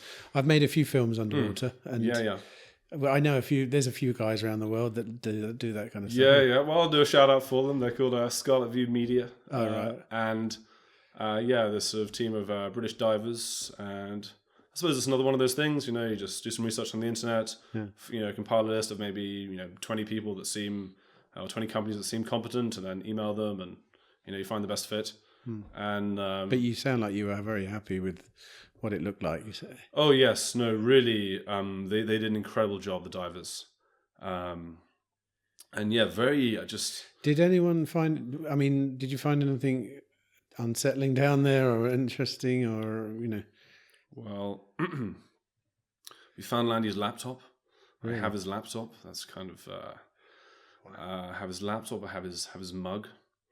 What was actually very strange was, Landi would always be sitting in this swivel chair, doing his coding or whatever. And just seeing that, I mean, perhaps one of the last shots in the sequence, I imagine, is, the camera's going above the sand, and there's bare sand, and then there's just the shot of his chair being covered in coral. And then the sort of camera goes sort of up and sort of up into the sky. So very... it's so strange seeing this place where I'd walked around and now sunken and destroyed. It was really something very strange. No, I love filming underwater. I think I love being deep underwater as well. It's just so nothing bothers you down there. It's one of the best feelings in the world, being down. The only trouble when you're filming is I ran out of air once in the Philippines, purely because I was concentrating on what I was doing and got completely engrossed in it. I was about 20 meters down, and I realized, and I had to just shoot to the top. I signaled. We had some support boats. I signaled, and they gave me some air, and I went straight back down again. But I do love being down there. Yeah, we were making a film about what was it called? Hooker pipe divers. Sorry, say again? Hooker pipe divers. What is that? They're like fishermen who basically use tubes that pump air down to them. This was in the Philippines. Oh, wow. It was incredible. It was called moroami. It's a fishing method where you get about 30 guys that go down with little pipes, and just breathing through their mouth, and they basically all take a part of the net, and then they just swim over the top of coral reefs. We were these are out to sea coral reefs. You get these little, bit like what you're describing, at about 40 meter depths. You get these little islands of coral sometimes, because all the coral inland's been fished already, and they just literally walk them across this thing, and all the fish get trapped. But people, it was a terribly dangerous method. It's an illegal fishing method, but we stayed on one of those boats for like 2 weeks. But yeah, being on, I don't know, I love the feeling of being underwater like that. You don't dive yourself? Very big. I don't have my I do have my PADI qualification, but I have not really dived. You didn't want to be there to direct it then? Well, I suppose I was directing it from the boat. So I mean, we were filming it for 10 days in total. So at the end of each day, we'd watch all the footage and be chatting with the divers about what we wanted and all the rest of it. So I would like to go and dive it at some point. I think it would be this fun thing in the future, to go down there. But yeah. So let's see, what else? So now we're looking into the Landi backstory. Yeah, so I suppose that the two major components is the Landi backstory and also how the film will end. Are you allowed to? I can tell you how the film will end. Yes. Okay. Yeah. Not going to give too much away, there. No. I think it's a similar thing. Well, I'll tell you. Well, certainly you went to Liberia anyway, because that was part of finding out why, who he was and stuff. So an interesting connection, at least with Liberia and seasteading, is that. So I think the most common flag on the ocean is the Liberian flag. So they have the biggest shipping registry. And because it's very easy to get a Liberian flag, and they don't really police you anywhere around the world. So Landi was flying the Liberian flag out in international waters. And it is likely that if seasteads emerge, the flag of Liberia would be a very good choice. So there is this other I've been there. Connection with Liberia. I've made some films in Liberia. Yeah. Really? Years ago. In what years? God knows. What I'm going to guess 2010 maybe. 2010. Oh, wow. It was a pretty harsh place. Completely corrupt. That was my experience. Because I was working on behalf of an NGO. I was making a film for an NGO, and everyone we met was a really dastardly scenario. Is it Monrovia? There's a capital, right? Yeah. In Monrovia, it's completely squalid mostly, except for the 5-star hotel where all the NGO people stay, and the UN headquarters there where everyone's driving these brand new things. And one of our contacts, they said, "Oh, you must come and meet the mayor, of Monrovia." And she showed us around this lavish, she wanted to show us this new room she'd built, a TV room with like walnut walls and all this kind of stuff. And it was just like, this is all so wrong. This is everything that's wrong about NGOs, is they're funneling all this money into this place. And I came away, that was one of the last jobs I did for an NGO, actually. I came away with a really bad taste in my mouth, because even the projects they were pushing were really not something it was beyond what I thought NGOs should be. They were policy projects. Let's get them to grow these strains of rice, or let's build these things. And I preferred. So what were your films actually? What stories were you covering in Liberia? I covered.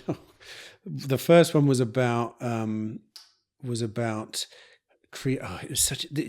so stupid. I hope they're not listening. But there was this project, this NGO funding project. Monrovia had no sewage system at all. It probably still doesn't now. Like basically, people were shitting everywhere. Like everywhere you went, there were these kind of places where people went to the toilet, and it was disgusting, obviously. But it was just the way things were, because there was no way to take this stuff away. There was just no system for it. The beaches as well were just terrible. Right, everything. And some bright spark in an NGO in the UK that I won't mention had just come up with this great idea to do these composting toilets with live worms living in them, and this, and it was just like, you get out there and you realise they built 5 or 6 of these things, no one used them, and all the money got funneled into something else, and people pocketed the money and blah blah blah. And it was just one of those scammy NGO things that most people don't realise a lot of the time. This is what happens in these kind of organisations. And it's not that these are nasty people. These are well-meaning people in the UK coming up with ideas. I did another one once in Pakistan where they had the refugee camps. They had this problem with people going out to the outside the edges of the camp to go to the toilet. So they said, right, cool, we're going to create all these like toilets so that they can, and we dig, and they spent all this money building these things. And obviously within a few days, they were rancid and no one cleaned them and nothing happened. So everyone was using, which wasn't necessarily a bad idea, because it was just what you did. And early in the morning, you walk out to the edge of the desert, out there, you do your thing and you come back. As soon as they put it all in one place, this idea was, right, this is going to be great, because then we can have a proper...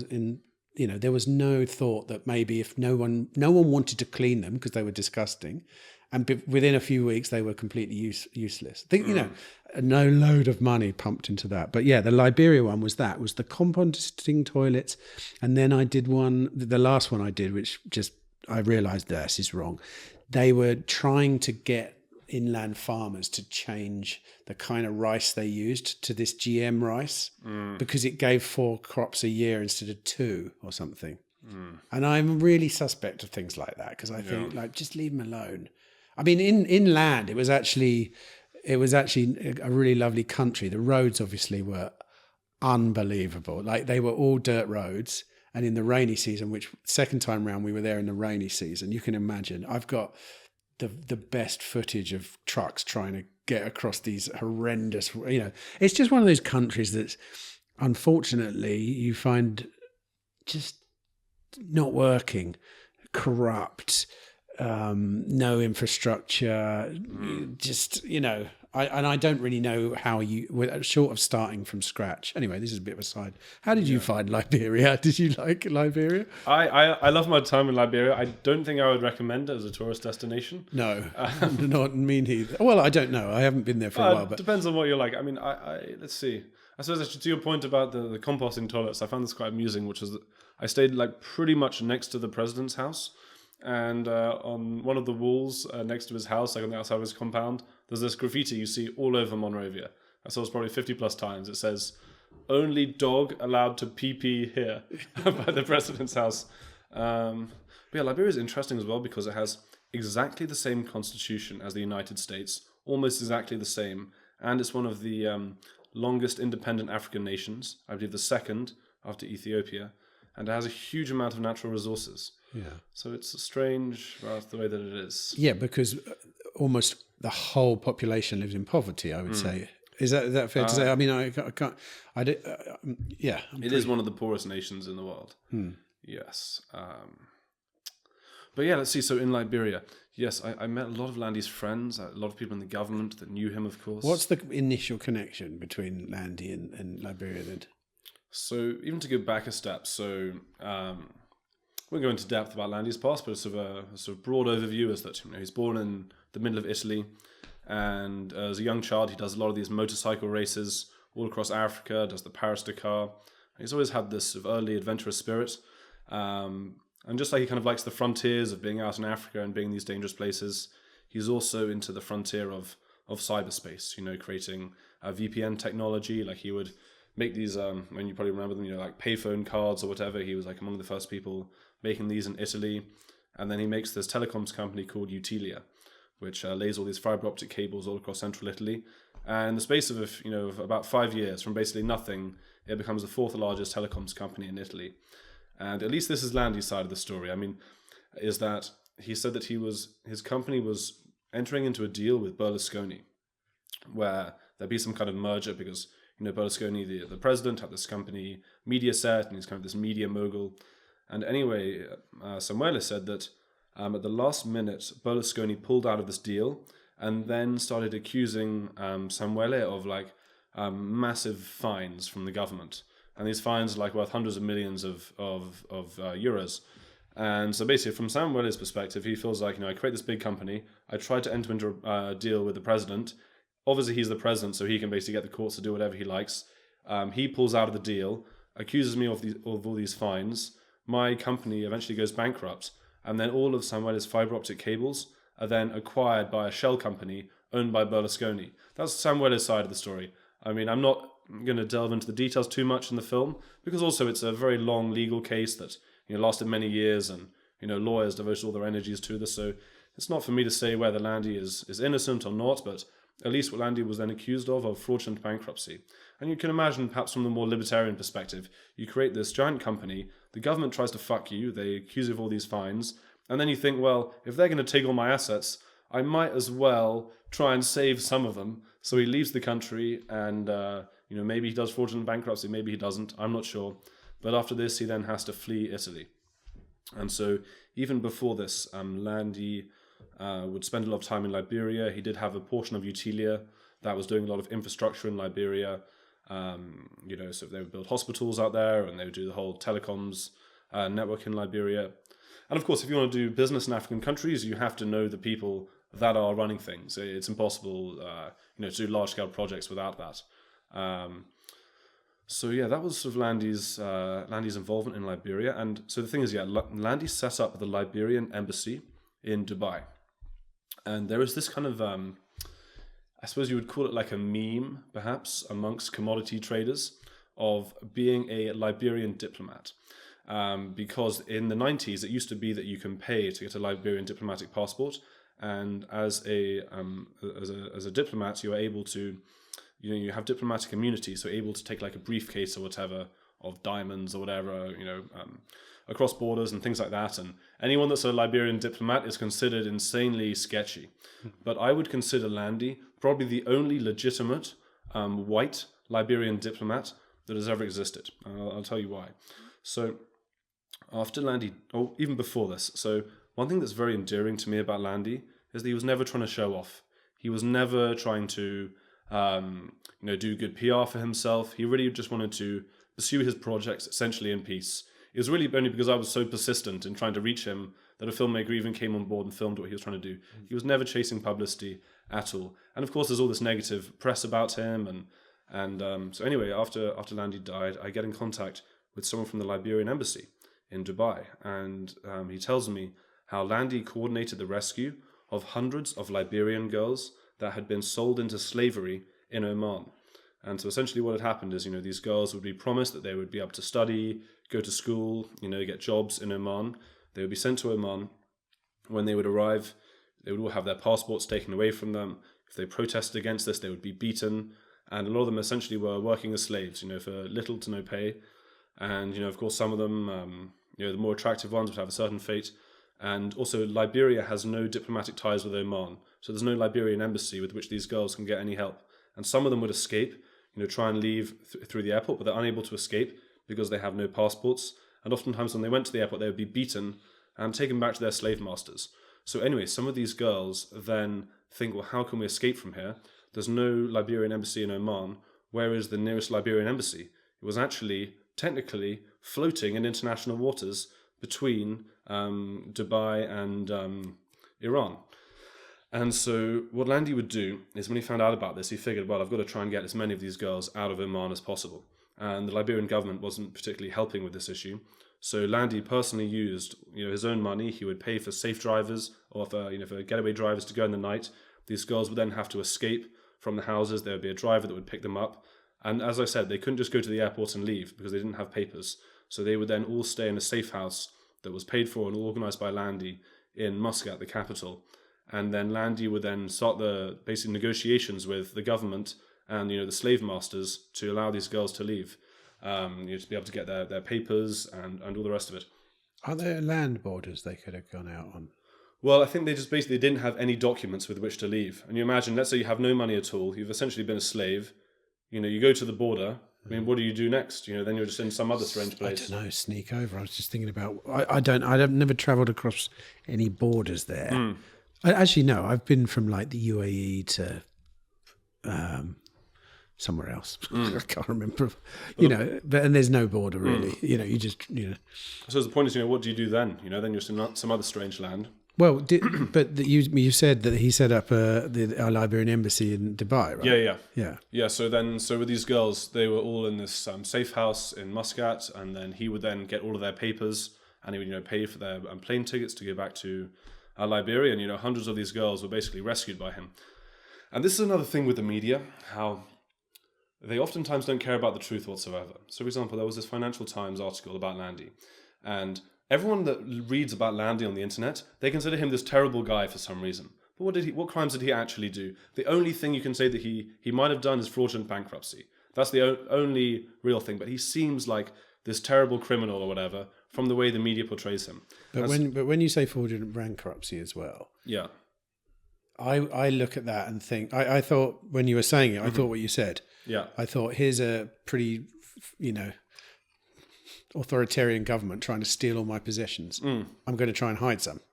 Yeah. I mean, I think that's a very normal thing to do. No, exactly. Yeah.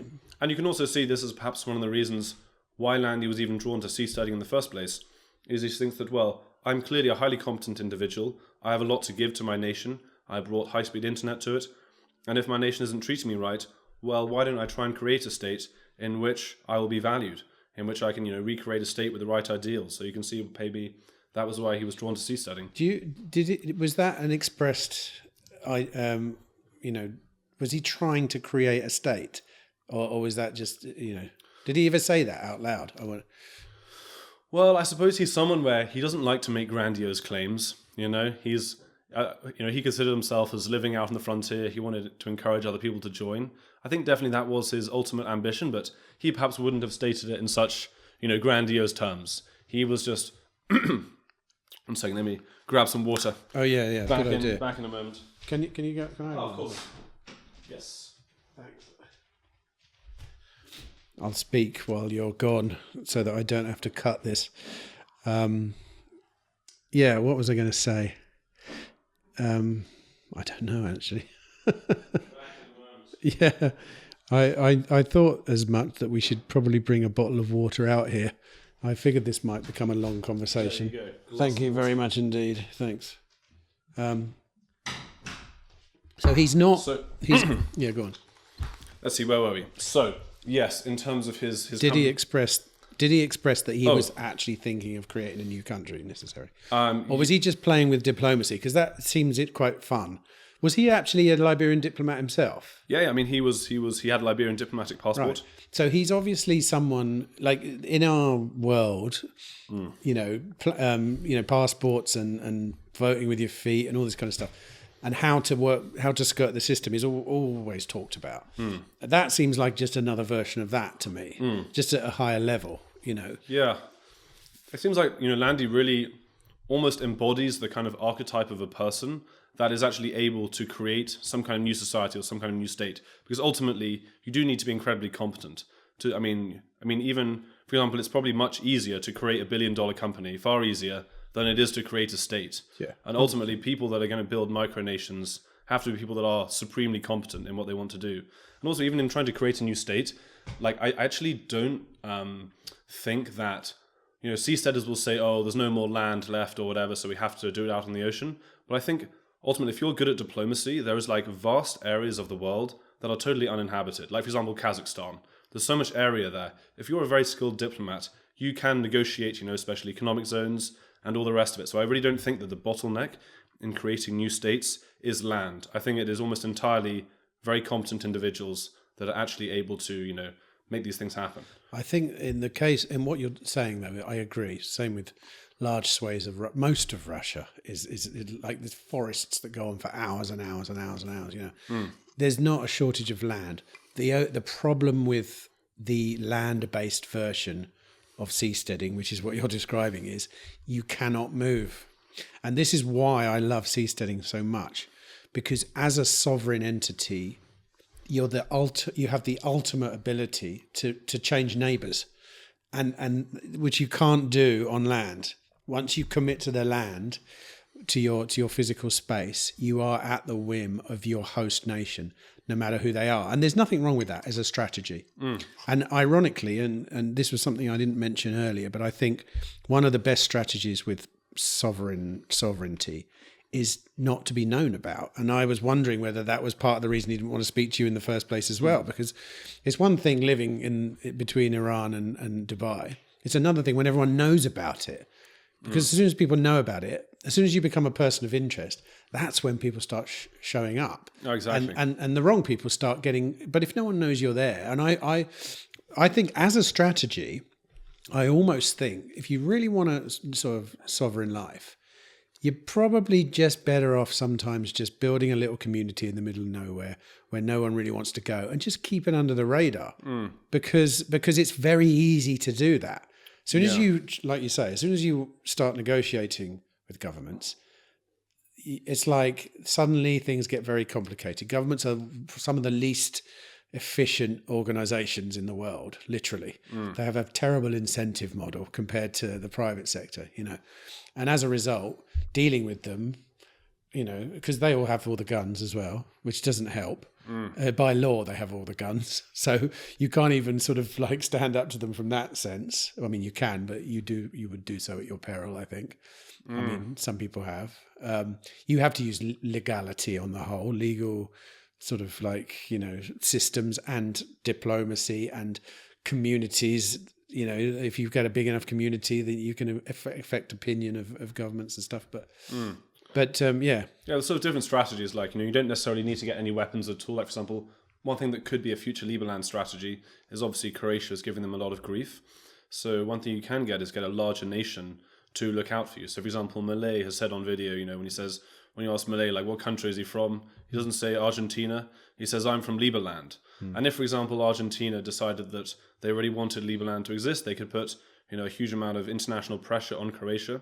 So one way, the diplomatic way, is to get larger nations to support you for whatever reason. Maybe it could be for research into, certain medical practices or whatever it is that's not possible in other states. But there's that way. Or, of course, there's also, you've got to develop, advanced weaponry. Like, you could think, for example, North Korea has... no one's trying to invade North Korea because they have nukes. And you imagine if technology gets much more advanced in the future, you could have smaller nation states or smaller startup societies that would have nukes and just say, guys, we're sovereign.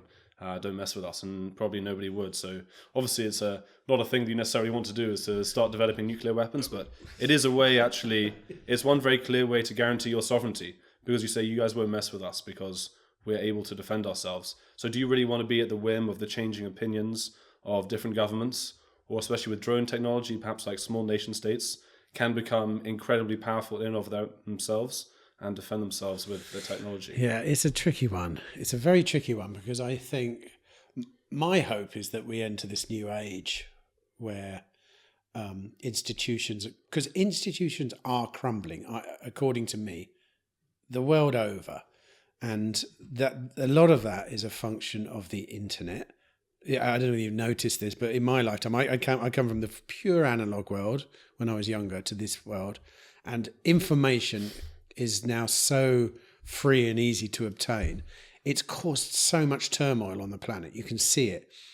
I mean, even the simple things like the Epstein files, I wonder how many people are now wondering new thoughts about the people that govern them, that would never have known about that kind of stuff. Oh, hello. Oh, that's yours. It's up on there. Sounds like Skype. No. Skype, I didn't know Skype was still working. Yes, the age we live in is the age of chaos, because now you and me have access to this very high level of information that would have been gate kept from us before, and it allows us to form new opinions and stuff like that. While you were talking about Liberland there, and you can be as diplomatic as you want. What do you think about Liberland? You've been there, you know Vít, you know what's going on. What's your 101 on the situation and what you think about it and what you think might happen? And Well, I would say to start with, of course, I hope that Liberland is a great success. I think ultimately you could think of the startup city-state projects. Maybe, of course, it's got lots of different citizens. They do have some kind of government structure. Actually, funny enough, Landi was one of the main contributors to a lot of their software. This is how Landi and Vít got connected, is that Liberland... So essentially, the idea perhaps of Liberland, or the core idea, at least according to Vít, is that you have voluntary taxation.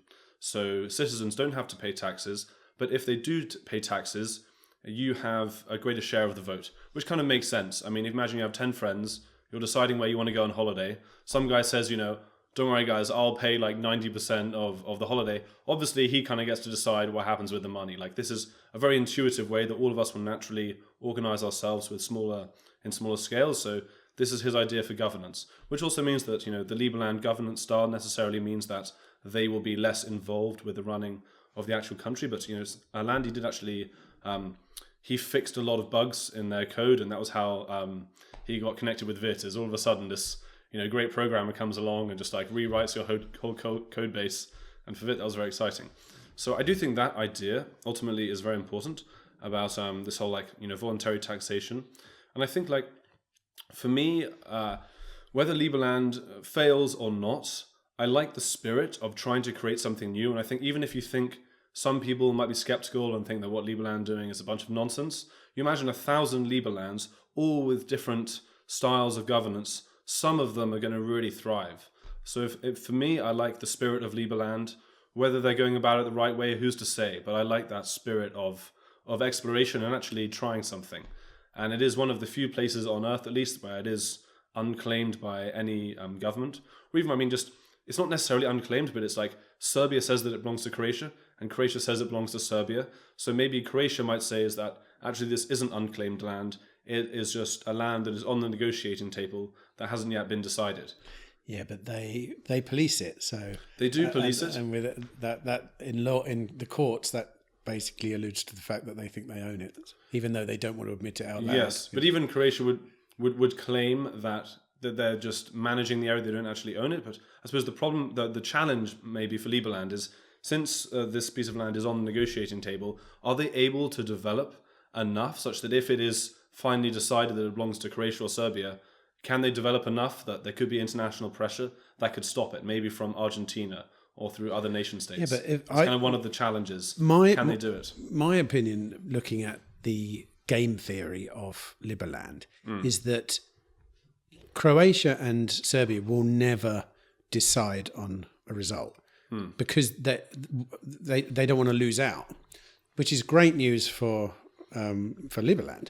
However, Croatia is never going to want to give them sovereignty because then they lose either way. Like, Croatia loses if they give it away, and Croatia loses if they claim it.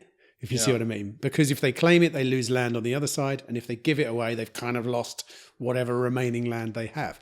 The way that they can win is by it being beneficial that it's Liberland. Yeah. And that is a very long-term strategy as far as I'm concerned. And, arguably Vít could bring in huge investment to there. The question is do they want that? Your average, kind of free market economist would say, yeah, great. There'll be jobs, there'll be this, there'll be that. But who knows whether, a country wants another country suddenly popping up next to them. There has all kinds of connotations. I did ask him once. I think I said, "Would you ever make it a free zone within Croatia, like an economic zone?" And I'm pretty sure he said he'd entertain the idea. So maybe that's a way forward. I don't know, but having spoke to Vít a lot and studied it myself and been there a few times and thought about it, I see it goes nowhere until some high-level political agreement gets made. There's no point in trying to keep building stuff there, as far as I can tell. The incentive model won't favour that for you. The incentive model is you need you need Croatia to suddenly get a Milei-style president randomly who quite likes the idea, or something like some bit of fortuitous luck like that. I don't see the constant trying is actually working. I don't know. I'm exactly like you. I'm happy it exists because it's great. But having been there, it's really chaotic, and I can't imagine people. I can't imagine Croatia. If I was in the Croatian government, I wouldn't be taking it seriously. Put it that way. If you see what I mean, I suppose at least what Vít would say is it may be chaotic, but I mean, part of that chaos arises because whenever they do construction, they build tree houses and all the rest of it. The Croatian police comes in and destroys it. I mean, one thing that is cool about Liberland is that it actually, I think, would be very easy from an infrastructure perspective to develop it very quickly because the Danube there is very wide and you have huge barges that could carry like an insane amount of building materials. Like they go all the way up to Hungary through the Danube, and you could actually develop quite quickly because it's so easy to ship materials there. So it does have the potential. Have you seen Zaha Hadid's plans that they created? Like Patrick Schumacher, I interviewed him yesterday. You should have a look at this crazy stuff they came up with. I mean, I think they'd have to drop a lot of earth there because it basically floods most of a lot of the time. Yeah, I suppose it could be like Venice or something. Some of the most beautiful cities have been built on water and on swamps. Basically, Liberland is effectively a swamp. Venice is one of the best. It's I think one of the most successful cities of all time. There's 1,000 years worth of great governance, that really worked, and it was built on water. I mean, it's the ultimate seasteading advert.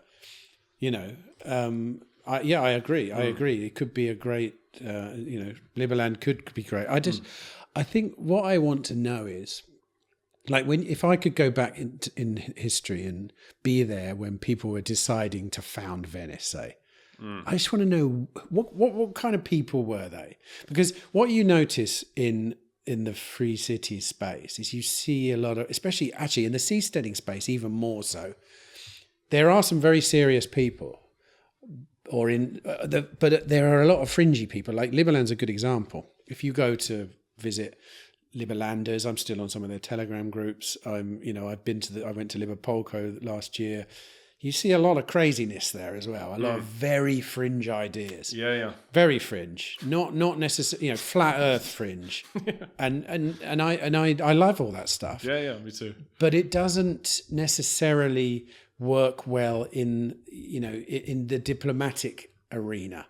There's a way to. I think I don't know.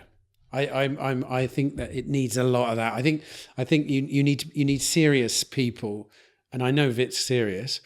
He's a serious guy, but when you see what surrounds the Liberland and what the community is like, it's very chaotic.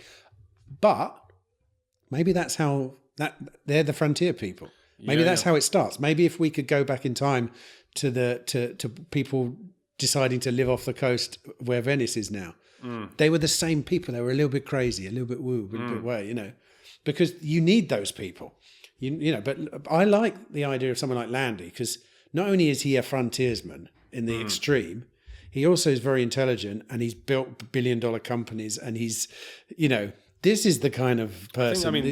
I mean, an interesting aside about Landi is I've done a lot of research into his family history, and so first of all, the Landi tribe, specifically called the Landi tribe, have been in existence for at least 2,300 years. Really? They were first mentioned by the ancient Greek geographer Strabo. So they were this Germanic tribe that lived in northwestern Germany. And so the Landi tribe was part of this thing called the Thing. And the Thing was this collective of Germanic tribes that then sacked Rome and destroyed Rome. So after the Landi tribe then sacked Rome, they then moved to northern Italy, and they established a city-state called Lo Stato Landi, the Landi state. And the Landi state is the longest-lived Italian city-state run by a single family.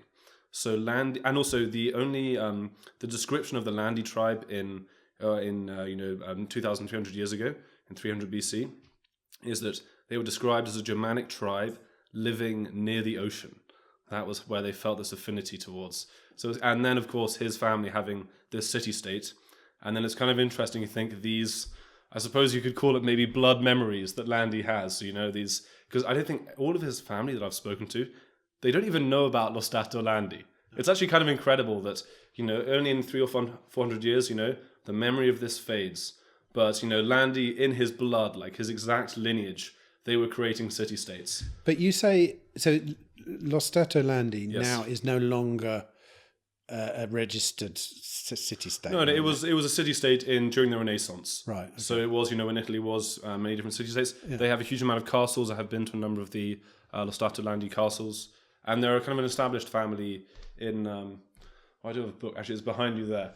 You can see the noble house of the Landi. It's their entire family history. And the Landi family, they were, you know, did a lot of innovations in like banking and finance during the Renaissance.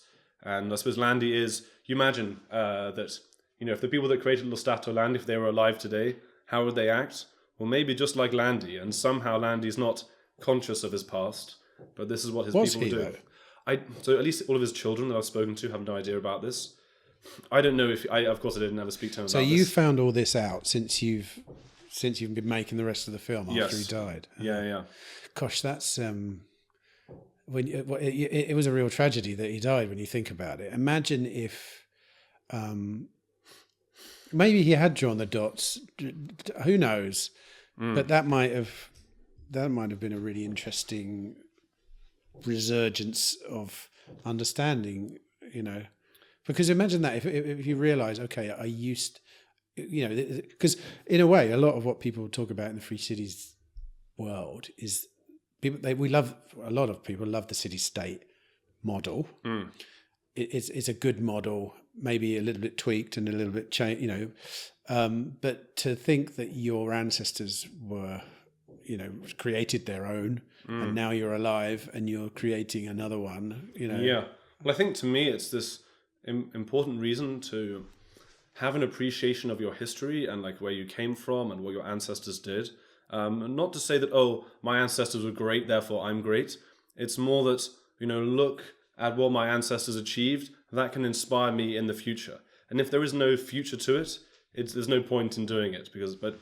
So I think we've got to think that throughout, you know, the history of Western civilization, when have we seen the most flourishing? In places like Renaissance Italy, in places like, you know, when you had, you know, thousands of little city-states in, you know, in modern day Germany, or during, you know, ancient Greece. Like the times we've seen the most development and the times that stick in the memories of Europeans is ancient Greece, is Renaissance Italy.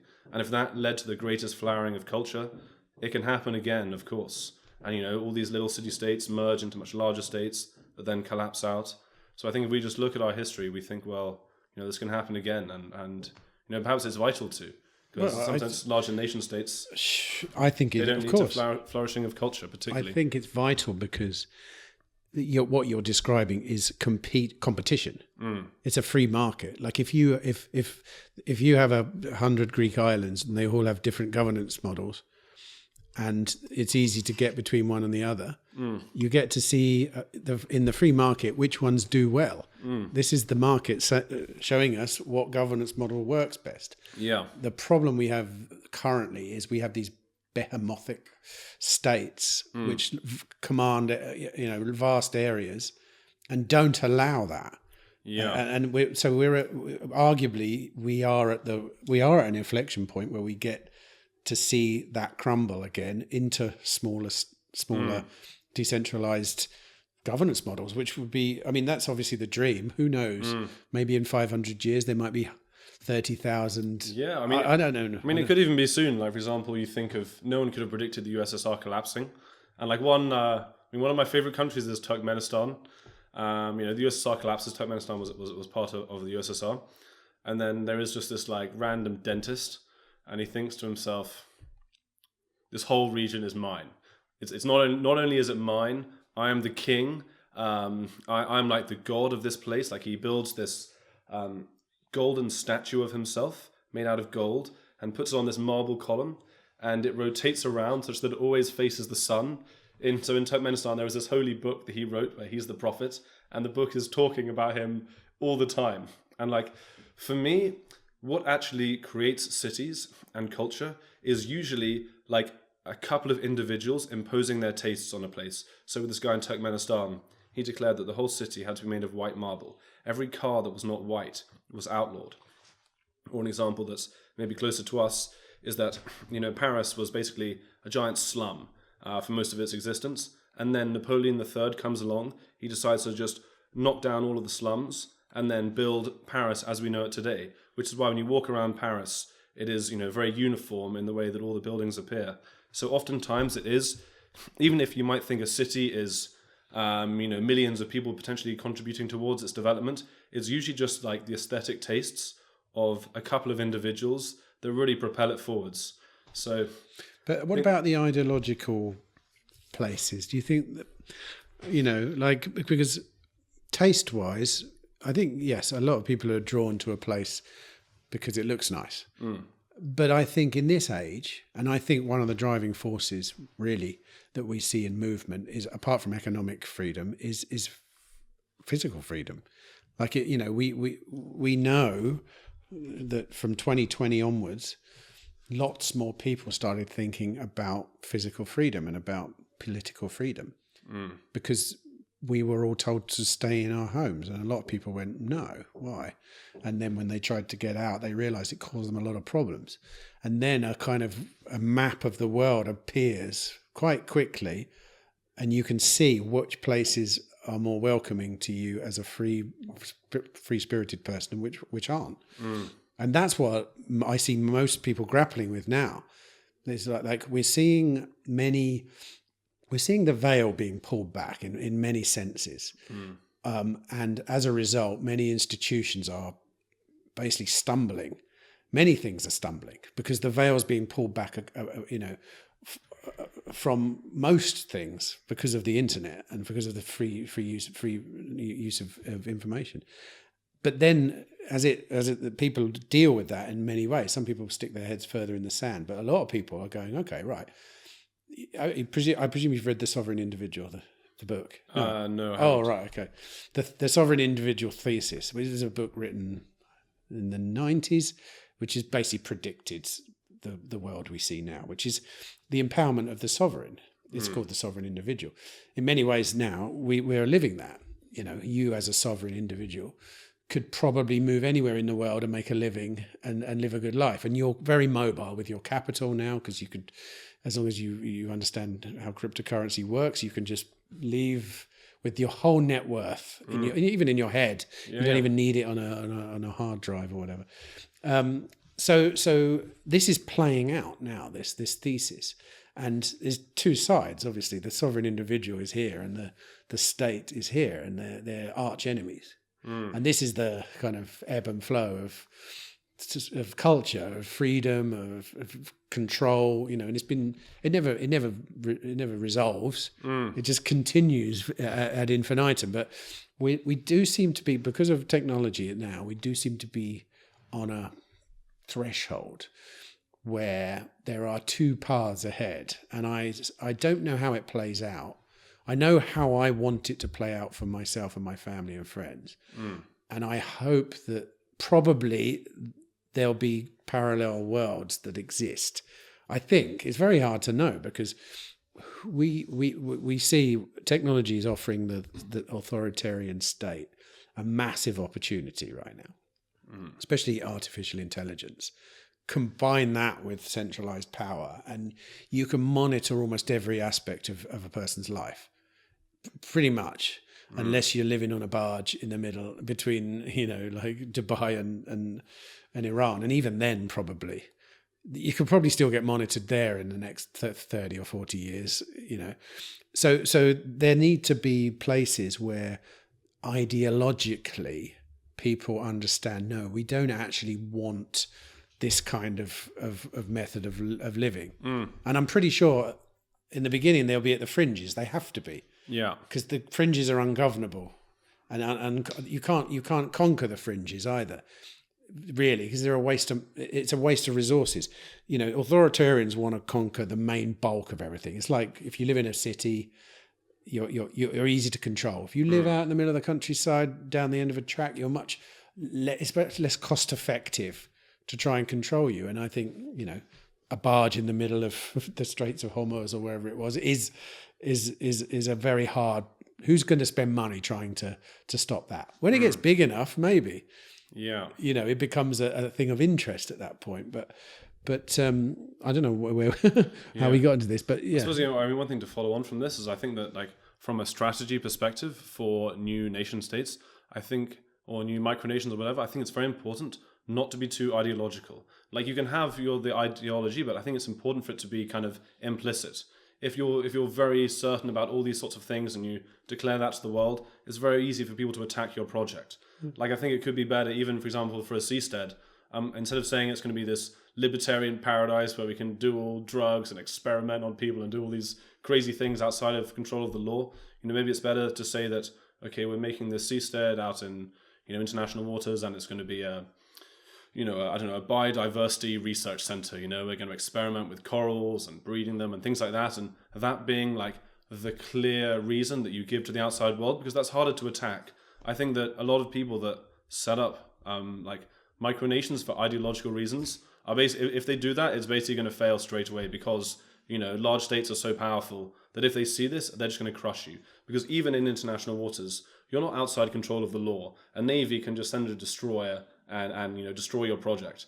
So I really don't think ideology is the way to make it happen. I think it's like legitimate businesses maybe, or have like the business is the state or something, and they have specific aims that are palatable to people, like, I don't know, rejuvenating this area of forest, and we're going to integrate this forest with our, I don't know, eco-restorative homes or whatever. But I think that is a much better path forwards. Like you say, doing it kind of underneath the radar, but it's still being a public thing where people can find out about it.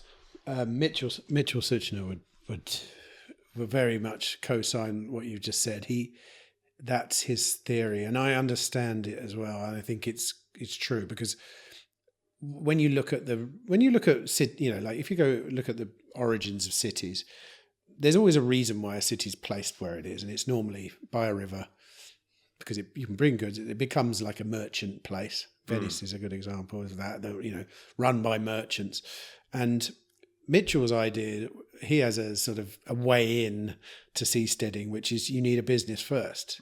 In his case, he's experimenting with tourism, fish farms, he's talking about mining eventually, but I think that comes later. But I think you're right. I think if you have a financially viable project, before you know it, you'll have a community and a thriving community, because the reason why people are there is to make money. And I think, Dubai is arguably that. Dubai is a merchant city, and people don't go there to do politics. Nobody moves to Dubai to be political at all, because there is no real politics for you as an outsider. You go there to be a merchant, to do business and to follow the rules that seem to work. And if you're unhappy with the way you're governed, you get to leave. I mean, this is the whole thesis of this, And so, I think maybe you're right. I think if you declare, like Vít has, if you declare, okay, we're going to start a micronation, suddenly you're a person of interest, and your project is a project of interest, because you're basically a direct threat. If you're a business, you're actually someone who is not a threat necessarily. You're actually someone who might offer something in return. But what about Landi though? What was he? He wasn't. He was ideological, wasn't he? He was a kind of leave me alone, don't tread on me kind of guy, right? I think Landi, he is someone that throughout his life he wants to be on the frontiers. I think he's like the kind of archetype of a person that likes being in an environment where other people simply can't live. He thinks like being out on the sea. Obviously, well, he did of course die out there, but as the frontiers are inherently dangerous. But I think the kind of people that create new cities, or you were asking earlier about what kind of a person creates Venice. I don't know about in the specific case of Venice, but I could say in the case of the United States, all of the founding fathers were considered terrorists. If the British caught them, we would have hung them and considered it a good job. And it's like, I interviewed Joe for my film, and he says something like, the first pioneers who go to the frontiers have always been outlaws, who say, what does he say? He says, "Fuck you to society, fuck you, fuck your laws. I'm creating my own state," or something like that. But the point is, new nation states don't want to see other states popping up. Like they would rather absorb them, into their territory. And the people that want to create new states are always going to have a strong incentive to do so, like with Landi. Even though it isn't actually a very important point to add, which is that a lot of people think that because Landi was some fugitive or something, that he moved out to the ocean to be free from the law. That's not the case at all. He was living in Dubai. He could have had a very nice, comfortable life in Dubai for the rest of his days. But instead he thought, I want one last great adventure. Like, do I want to just, he's had this interview with him where he's saying, he's saying, what is the most important thing you can have in your life? The option to do what you like. And he thinks, does he want to just spend his days having brunch in Dubai or whatever, or does he want to go out to the ocean and try and create something new? So I think that ultimately the people that create new societies, they are pretty much always considered outlaws at the beginning. But once they win and they establish a state, then they're these great founders of a new nation, and then the more normal people come and develop the vision. But I think to even try and create a new state, you have to have a very strong incentive to do so. So I think really Landi is the archetype of the person that does want to create, a new states. And also with Landi, I think the thing that's very admirable about him is that this drive for freedom is ever present throughout his life.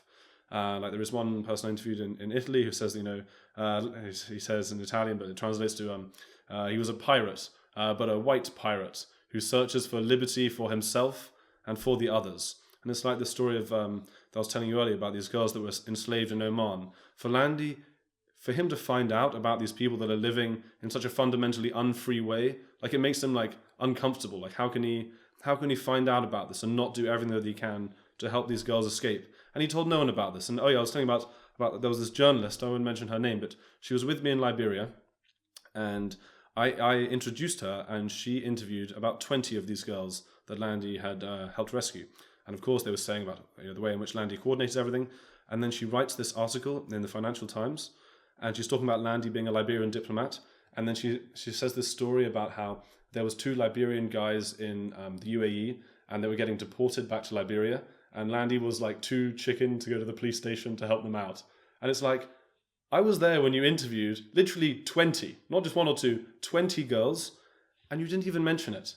And it's almost like you realize that so many journalists, even if she didn't make any factual errors or lies in the article that she wrote, you can make lies by omission. And people like Landi, there's almost an incentive from the powers that be or whatever to portray him as this raving idiot or this guy that's just out for himself. And for me, that's what's... Or is it that a lot of journalists can't get behind somebody? Journalism in its modern incarnation is about slagging people off. It's not about showing why people are good. I mean, you look at politics is the same. You never hear the other side of the aisle in a debate go, do you know what? That's a pretty good idea. I'm not going to just counter you on this. I'm actually going to say, yeah, fair enough.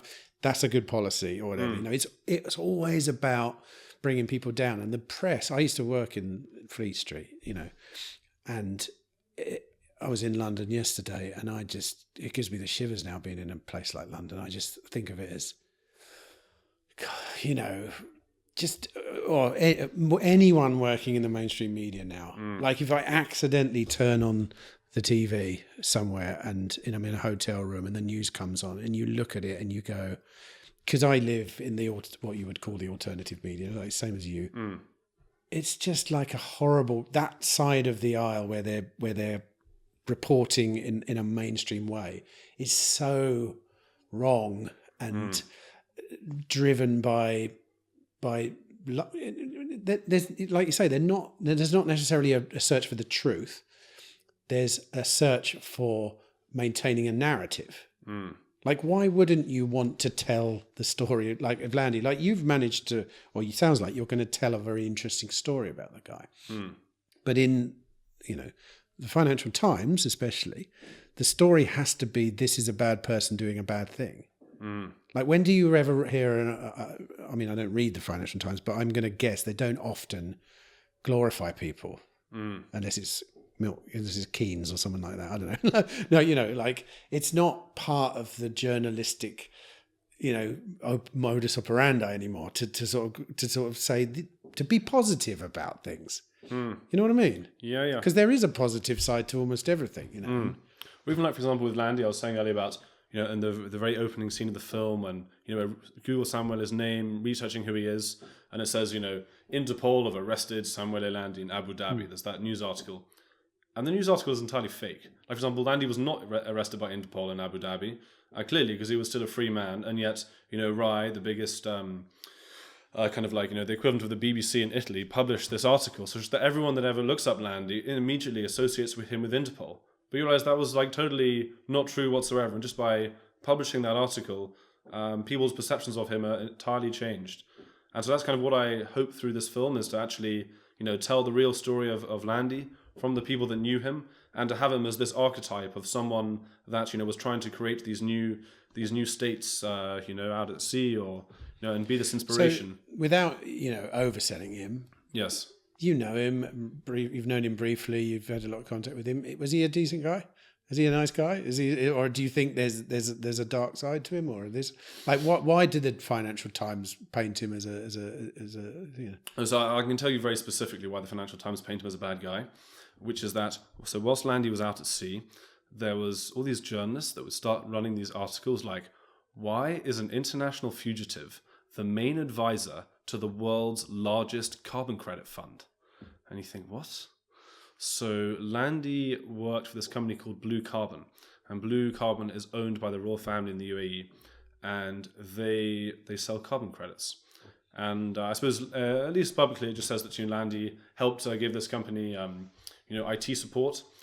And anyway, so this journalist, she's a climate change reporter, and she obviously wants to make, you know, carbon credits look as silly as possible. So she has, you know, Landi is helping out this company in some way, and she wants to make carbon credits look very foolish and wants to make Landi look like a fool. I mean, even just on the topic of carbon credits, I'm not saying whether they're bad, good, but I think ultimately the idea of them is a positive one, which you think there are these nations that are forested, they are, you know, very poor, that keeping the forests to them, just letting them be, there's no economic incentive to do so whatsoever.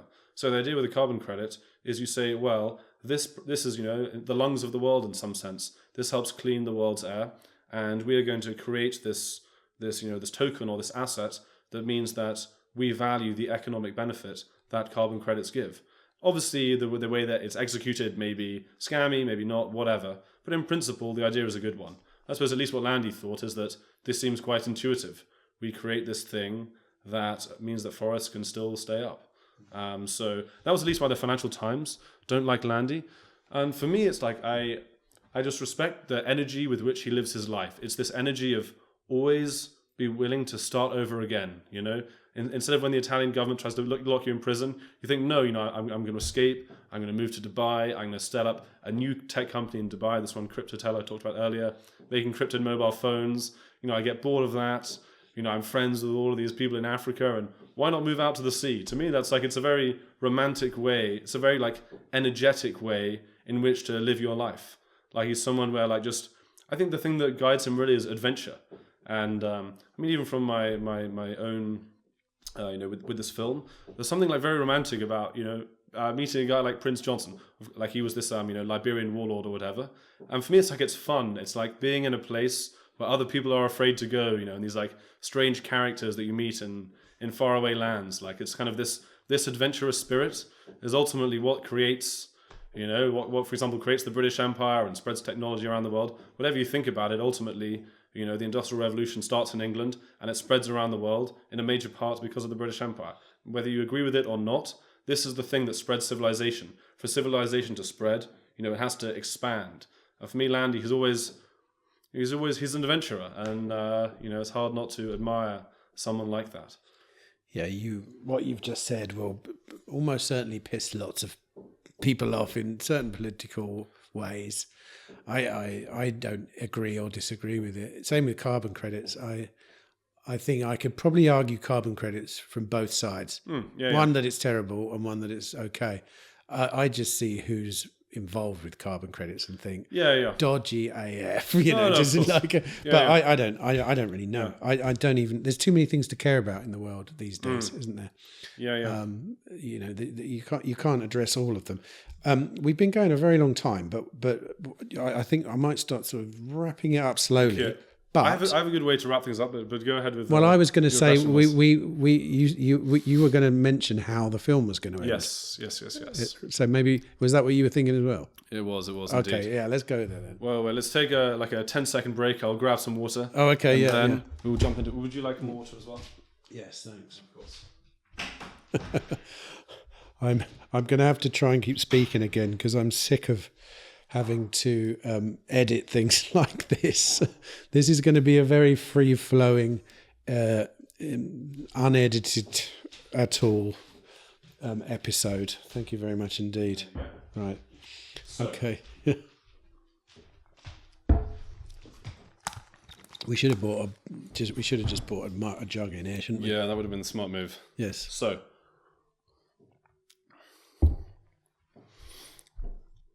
I'll tell a story first. It's totally disconnected. It will seem disconnected, but it's actually entirely related, which is that. So, in Germany, in 1248, there was this archbishop. That sounds. This is like something that what's his name? The Russian. What's his name? Jesus, my mind. Who runs Russia? Putin. Yeah. That's a Putin move. Yes. It's like he did a whole interview with Tucker Carlson. Did you hear that interview? Yeah. And he did that. Go on. Start it again. Yes. Sorry. So in 1248, there was this German archbishop called Archbishop. I think it was like Konrad von Hofstadten or something like that. Sure. And this archbishop, he wanted to create the largest cathedral in Europe. So he got these architects, and they drew the designs for the cathedral. It was going to be this giant, twin spired church. He found the best location for it, and he laid the cornerstone of the church. And anyway, he ran out of funds. This project was forgotten. Then, 600 years later, in the 1800s, there are these monks that were going through these archives, and they found the designs for the cathedral. And they then, found the proposed spot. They found the cornerstone, and then they used the cornerstone, and they built then the largest twin-spired cathedral in Europe. And it is I think, yes, the Cologne Cathedral. And I believe it's actually the most visited landmark in Germany in the present day. So, bear that in mind then with how it relates to the end of the film. Okay. So, when I was in Liberia, investigating Landi's life and finding all that about him, there's actually another thing that I have to say before this. So, Landi's plan was that he wanted to move his floating platform from between Dubai and Iran, from there to this place in the Indian Ocean called the Sire de Mala. I don't know if you've heard about it, but it's something that Joe often talks about, Mitchell talks about. Is it an area where the seas? It's like an underground sea mountain or something. Exactly, it's like a sea mount, so off the coast of Madagascar. Underwater, exactly. Yes, and so it's very shallow. It's near the equator, and when it's very shallow, it means it's easy to build structures there. So that even if there's giant storms, you can have these sort of metal things coming out of the sea or whatever. Anyway, that was where Landi wants to go to, and a lot of seasteaders consider this the best place. So, whilst I was in Liberia, I started having these dreams. And in the dream, I was flying above the Sire de Mala. And beneath the waves, I saw this giant Colossus head of Landi. It was about 3 meters, and it was bronze. And in the dream, there are these piratical band of men that come out, and they're searching for the head. And in the dream, when they find it, they raise the head up from the depths, and they make a full Colossus, the Colossus of Landi. And around the Colossus of Landi, a city-state develops out in the Sire de Mala. And I had this dream multiple times, and I'm someone that has very intense, vivid dreams. And whenever you have a dream a second time, you instantly clock, well, I've already had this dream. So I had this recurring dream, and I was thinking about it a lot, and I thought, what if this dream is not just a nighttime vision, but what if this is a vision of the future? What if this is a way, or what if this is going to be the way in which a city develops on the Side of Mala. So I thought, well, if this is to happen, how could it be? It is, of course, a possibility. You can imagine that, they could actually make a Colossus of Landi there, and they could build a city around him. And a lot of great cities from antiquity, the Colossus of Rhodes or any city, you need to have these monuments that everyone can identify with. Landi is this great pioneer that he died trying to create a city-state here, but maybe we continue his legacy. Just as there was Wolf Hilberts that wanted to make a floating city in the Side of Mala. Wolf Hilberts died. The idea passes to Joe. The idea passes to Landi. This idea of a city-state in the Side of Mala has passed from person to person to person, and I hope that it will continue on. So I thought about this, and I thought, well, if this was to be real, how could it be real? And I realized that what is my role then in the dream? What do I have to do? So I realized, well, it's quite obvious what my role is. My role is I have to make a 3-meter bronze Colossus head of Landi. And so it is, at first, I tried to get it's very difficult to fundraise for such a thing, and I I got these French sculptors to make a prototype version of it, which is 40 centimeters high in bronze. And these people are called Atelier Mazur, and they are currently trying to build like a giant statue of Prometheus in the United States, and they want it to be larger than the Statue of Liberty. So when I walked into their workshops in Paris, I saw this, giant head that was, much taller than the height of this room. And I thought, well, these are the guys to make it. So anyway, out of bronze as well. Out of bronze, yes. And it's so heavy. They about 2 to 3 tons. So they made the prototype version, 40 centimeters in bronze, and anyway, they were charging a massive amount of money to make a 3-meter version. They were charging like $200,000. I tried a lot, I tried my best to raise that money, but it wasn't possible. So anyway, so I figured, well, I've got this bronze prototype. I don't have $200,000. I mean, how can I proceed? So anyway, I got the head 3D scanned, and I figured, well, like around the world, like who are the best people at making colossal structures? The number one people are undoubtedly the North Koreans. They make a lot of colossuses all around the world. In Africa, they've done projects in Poland, in Germany. Maybe I can't get the North Koreans to build this for me, but the second best place is in Thailand, because they build giant bronze Buddhas all the time. So I got the small model of Landi that Atelier Mazur made. It's been very accurately 3D scanned, sent to this foundry in Thailand. They have already built the 3-meter wax model, and they are soon going to be cast it in, I think, around April the 1st is the current roadmap. And I would like to say that, so this bronze head is going to be larger than any bronze head that was created in antiquity of a real person. So in terms of like the history of the European peoples, the largest Colossus head ever made of any real person is Lenin. So far, the second largest Colossus head made of any European person is Samuel Landi. The third largest is Constantine the Great, who was the Roman Empire that had the largest bronze head made.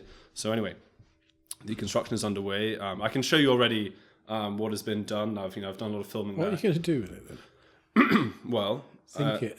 No, well, in the dream is that in the Side of Mala there are these men, or maybe women too, that go out to the Side of Mala and find this head of Landi. So, well, I have to take it to the Side of Mala, and the way the film will end is that you will have this shot of this 3-meter bronze head being lowered into the seas in the Side of Mala and laid to rest there. And the hope is that when people see this is such a powerful image. Like, imagine seeing this 3-meter bronze head. It's hard to get such a thing out of your mind. And my hope is that one of the viewers may see this and they may think, what if it is me? What if I will raise this bronze head up from the depths? And maybe, like I said with the story of Archbishop von Konrad Hofstatten, whatever he's called, maybe this head lies there for a few hundred years. Maybe it's forgotten. But given that the Side of Mala is maybe the best place to build a floating city around the world, that even if it's entirely forgotten, in the future, if people are going to build a floating city, it is likely they will choose the Side of Mala. And if they do choose the Side of Mala, it's likely that they would do a lot of research about the place. Maybe they might find out about the Legend of Landi, and they might find out about it and think, well, isn't there this bronze head we should go and raise up from the depths? Or maybe they won't.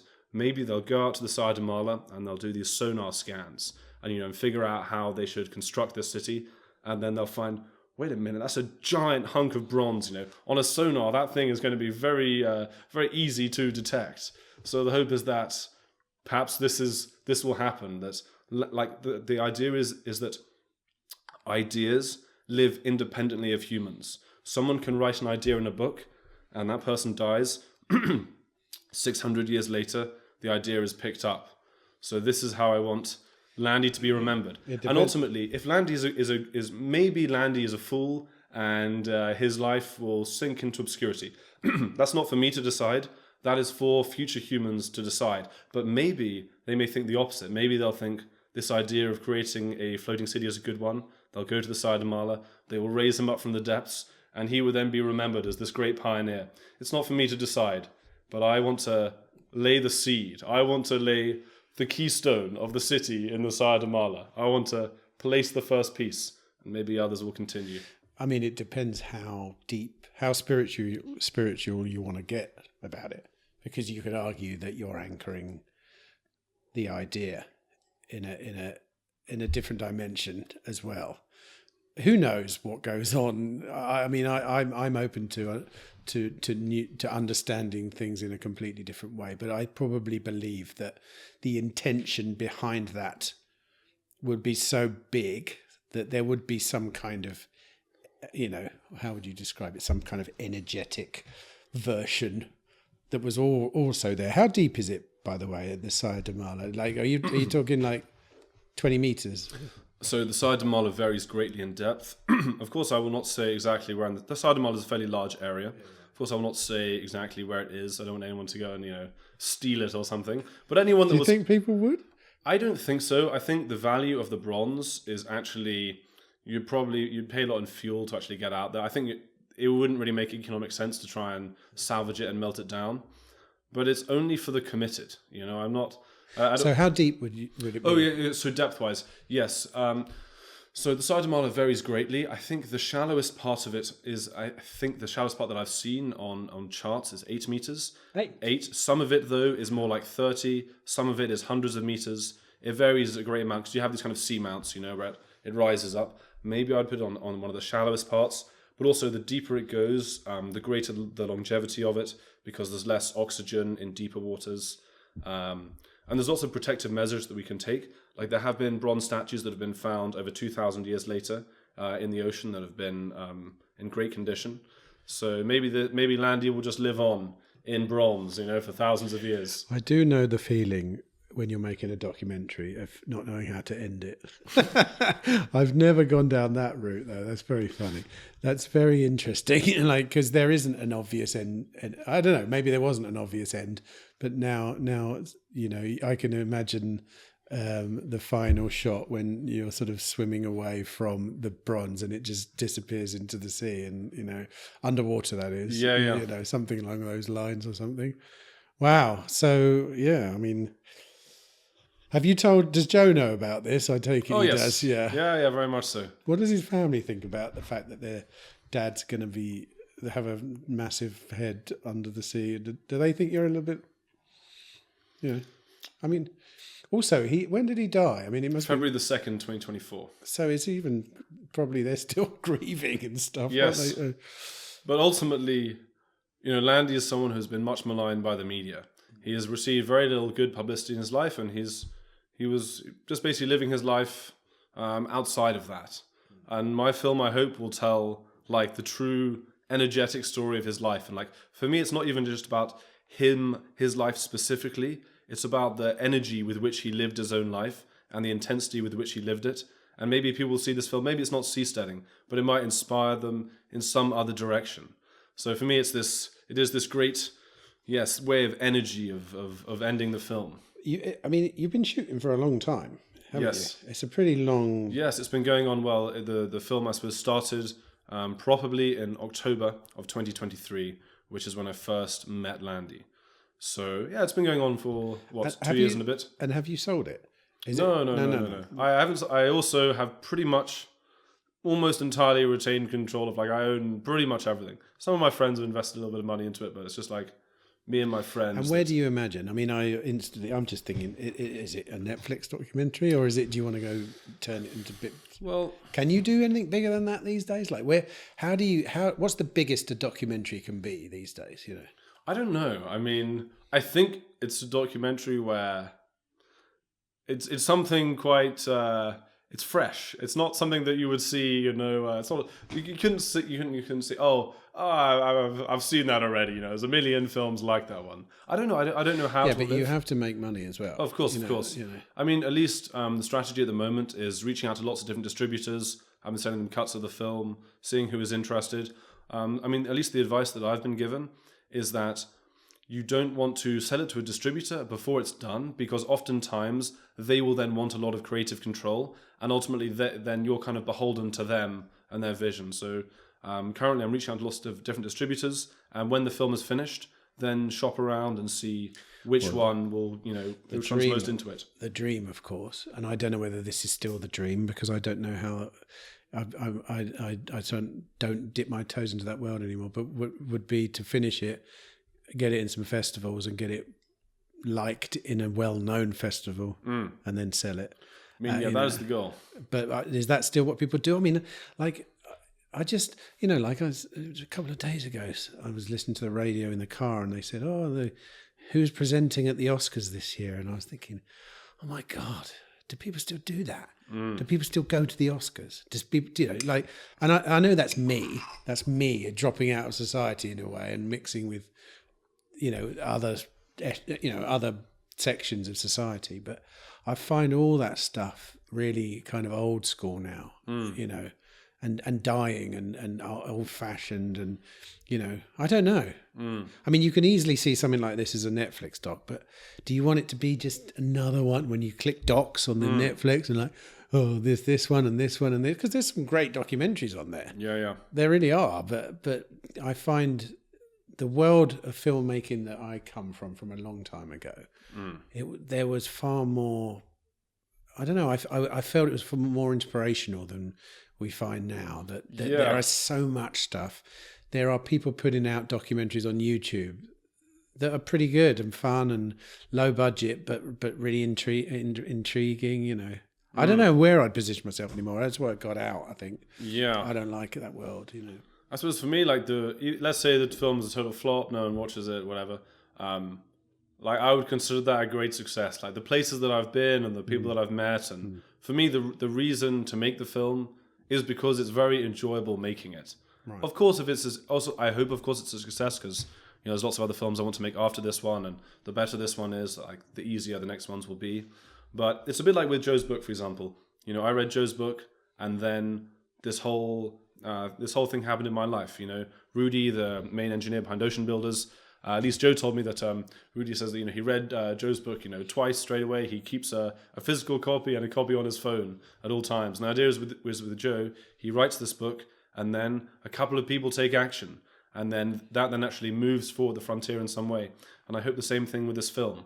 Like, it's this energetic thing where a couple of people might see it, and then actually maybe lift the bronze head up from the depths and make a floating city, or maybe do something else. But for me, it's like, I'm not sure how to sort of coin this. Maybe this is how you describe it. I've been trying to think of a good name for it, but maybe it's like the aristocratic principle of content creation, which is basically that you make a film not for everyone. You only make it for a couple of people, even like a couple of individuals. But in order to reach those individuals, it has to be very good, and a lot of people have to see it. So it's this thing, if it wants to be very entertaining in and of its own right, but really you make it just for a couple of people. Like Rudy, Joe, in some sense, wrote that book for Rudy. Like Joe in his interviews, he said, when I wrote this book, I dreamed that a marine engineer would come along and make all my dreams come true. And he says something like, God and his infinite sense of humor gave me Rudiger Koch. And in some sense, Joe, the book was very popular, lots of people read it, great reviews and all the rest of it. But the reason to write it was that Rudy made Ocean Builders. That was really the reason. It doesn't really matter if 1 million people read your book, because ultimately, they read a good book, they move on to something else. But if your writings or the things that you create actually inspire a city-state, like perhaps that could happen with this podcast. Maybe that is that to me would be the ultimate goal if I was running this podcast, at least, of what it could turn into. It's entertainment, but it also means something wider than itself. It has this ability to actually affect the course of civilization in some way. Like, for example, with Ocean Builders, they're hoping to help with Oxagon, which is this floating city in Saudi Arabia, where they're building this industrial city where like half of it is on land and half of it is in the ocean. And Ocean Builders are hoping that they might be able to help out with the construction of this. And you think of, well, Joe's book then could have led or helped develop Oxagon in Saudi Arabia, and who knows what that will go on to do. So it's this idea of ideas living independent of us, and we are just vessels to help propagate them. And someone like Joe has ultimately spread these ideas to people that have the energy to actually, develop them. So no, I would agree with that. Actually, it's nicely articulated. I've never thought of it necessarily like that, but the reason to even talking about this podcast, the reason to do this was never to make a lot of money. I don't think I've ever been driven by money. I've been driven by a couple of things. One is that the enjoyment of the process, but like you said, and the other is that I know something that I think is beneficial and I want other people to know about it. And that's a very strong driving force.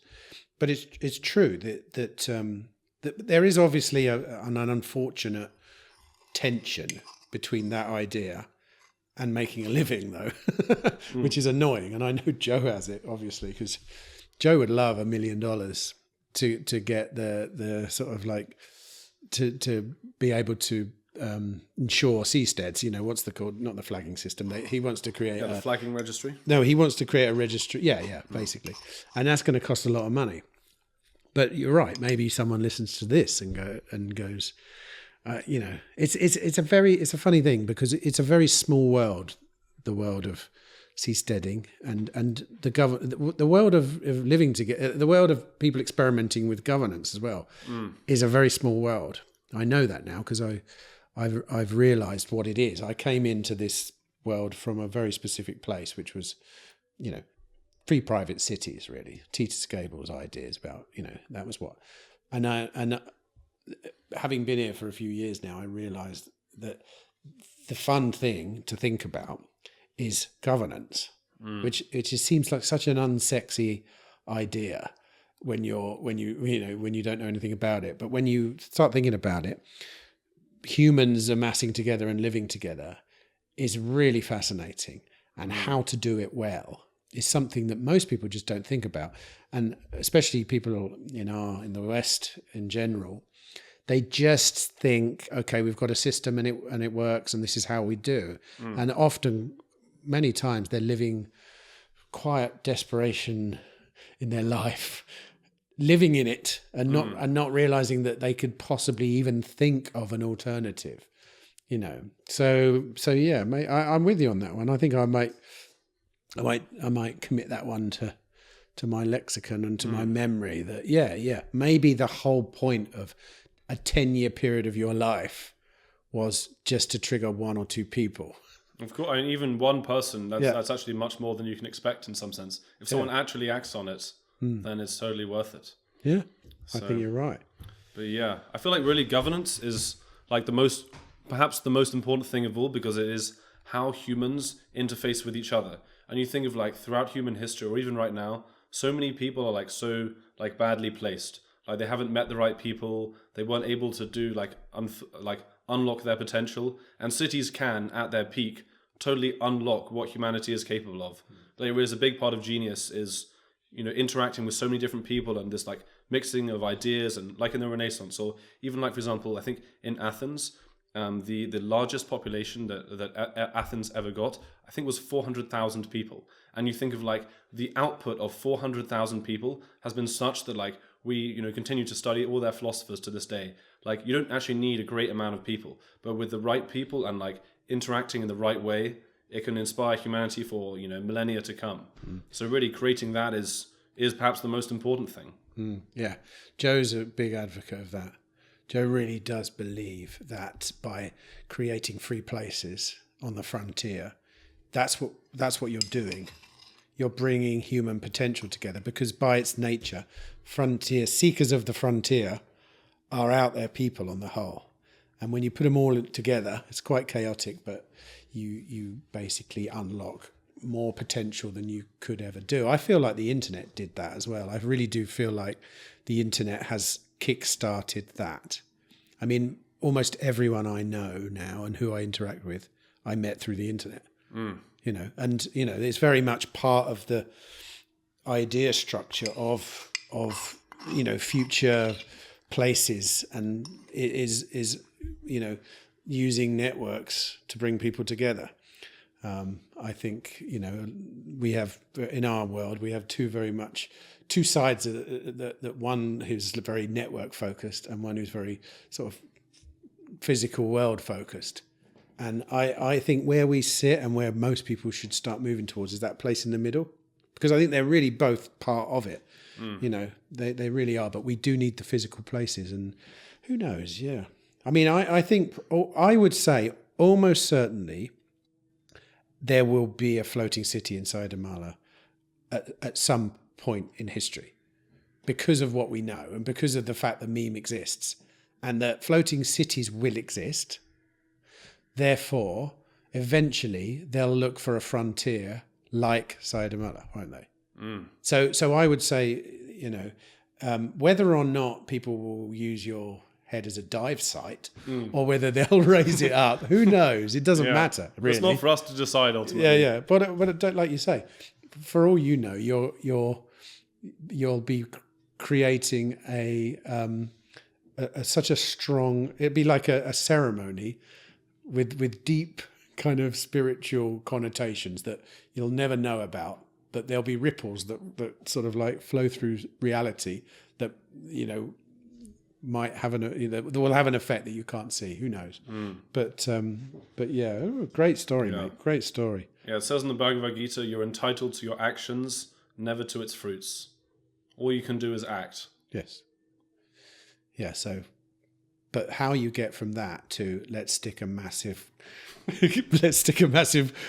iron, like bronze head in the middle of the Indian Ocean, I don't know. That's the seasteading world, mate. That is the seasteading world. It's full of crazy people on the edges. Anyway, look, it's great to meet you. Thanks for inviting me down here. It's a great story. It's now, I can't believe Joe's never mentioned. He probably has mentioned this, you know, Landi to me before. I just probably didn't commit it to memory. But it's also what's exciting about Landi is that, you know, of course there are these big publications that have sort of started to be interested in his story, but he's still basically unknown. Even in the seasteading, city-states, micronations world, he's basically unknown.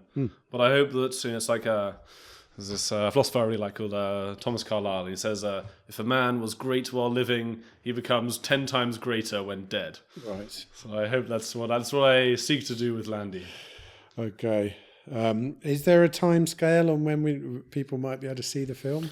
Well, I mean, I do have a website, thelegendoflandi.com, and people can see some segments from the film on there. If anyone wants to invest in the film or be a part of it or help move it forwards, you know, that's... Are you... I mean, have you got enough money to finish it? Or do you need more rounds of, you know... Well, I think that it seems like with a film, obviously, there's always more money that you want to raise and you never quite get the amount that you want. But so far, I've always been able to get enough to keep moving. And it seems like really... And especially with the head, for example, you tell this to people and their eyes glaze over and they think, this guy's an idiot. But I'm like... And now I have it, you know, I have the prototype, I have the real thing. They're going to be casting it in a couple of weeks. And people will realize all of a sudden, this guy's actually serious. Like, this is not a joke. This is actually, it is happening. Right. So, all right, legendsoflandi.com. That's the place to go. Oswald, thanks a lot. I'm going to, I'll follow with a great interest now. And like I say, I'm a massive seasteading convert. This is just another arrow in the quiver of the stories around it. And I think as Joe would say himself, it's like the narratives, the stories in seasteading are some of the most important parts of it, because they are what inspire people on the frontier. They've got very little concrete, not literally, but they've got very little concrete evidence to say, you know, this is what we want seasteading to be, because it's a very crazy thought. I know, you know, cruise ships are a really good way to explain it, But I think what I imagine are floating cities, and they don't look like cruise ships. They might model their governance on a cruise ship, but they're very different to that. They're very futuristic, incredible, amazing places, and they will exist 100%. I think you'll probably be part of that story, hopefully. So thanks for having me, and yeah, let's maybe years time, or certainly when the film comes out, let's do another one. Absolutely, I look forward to it.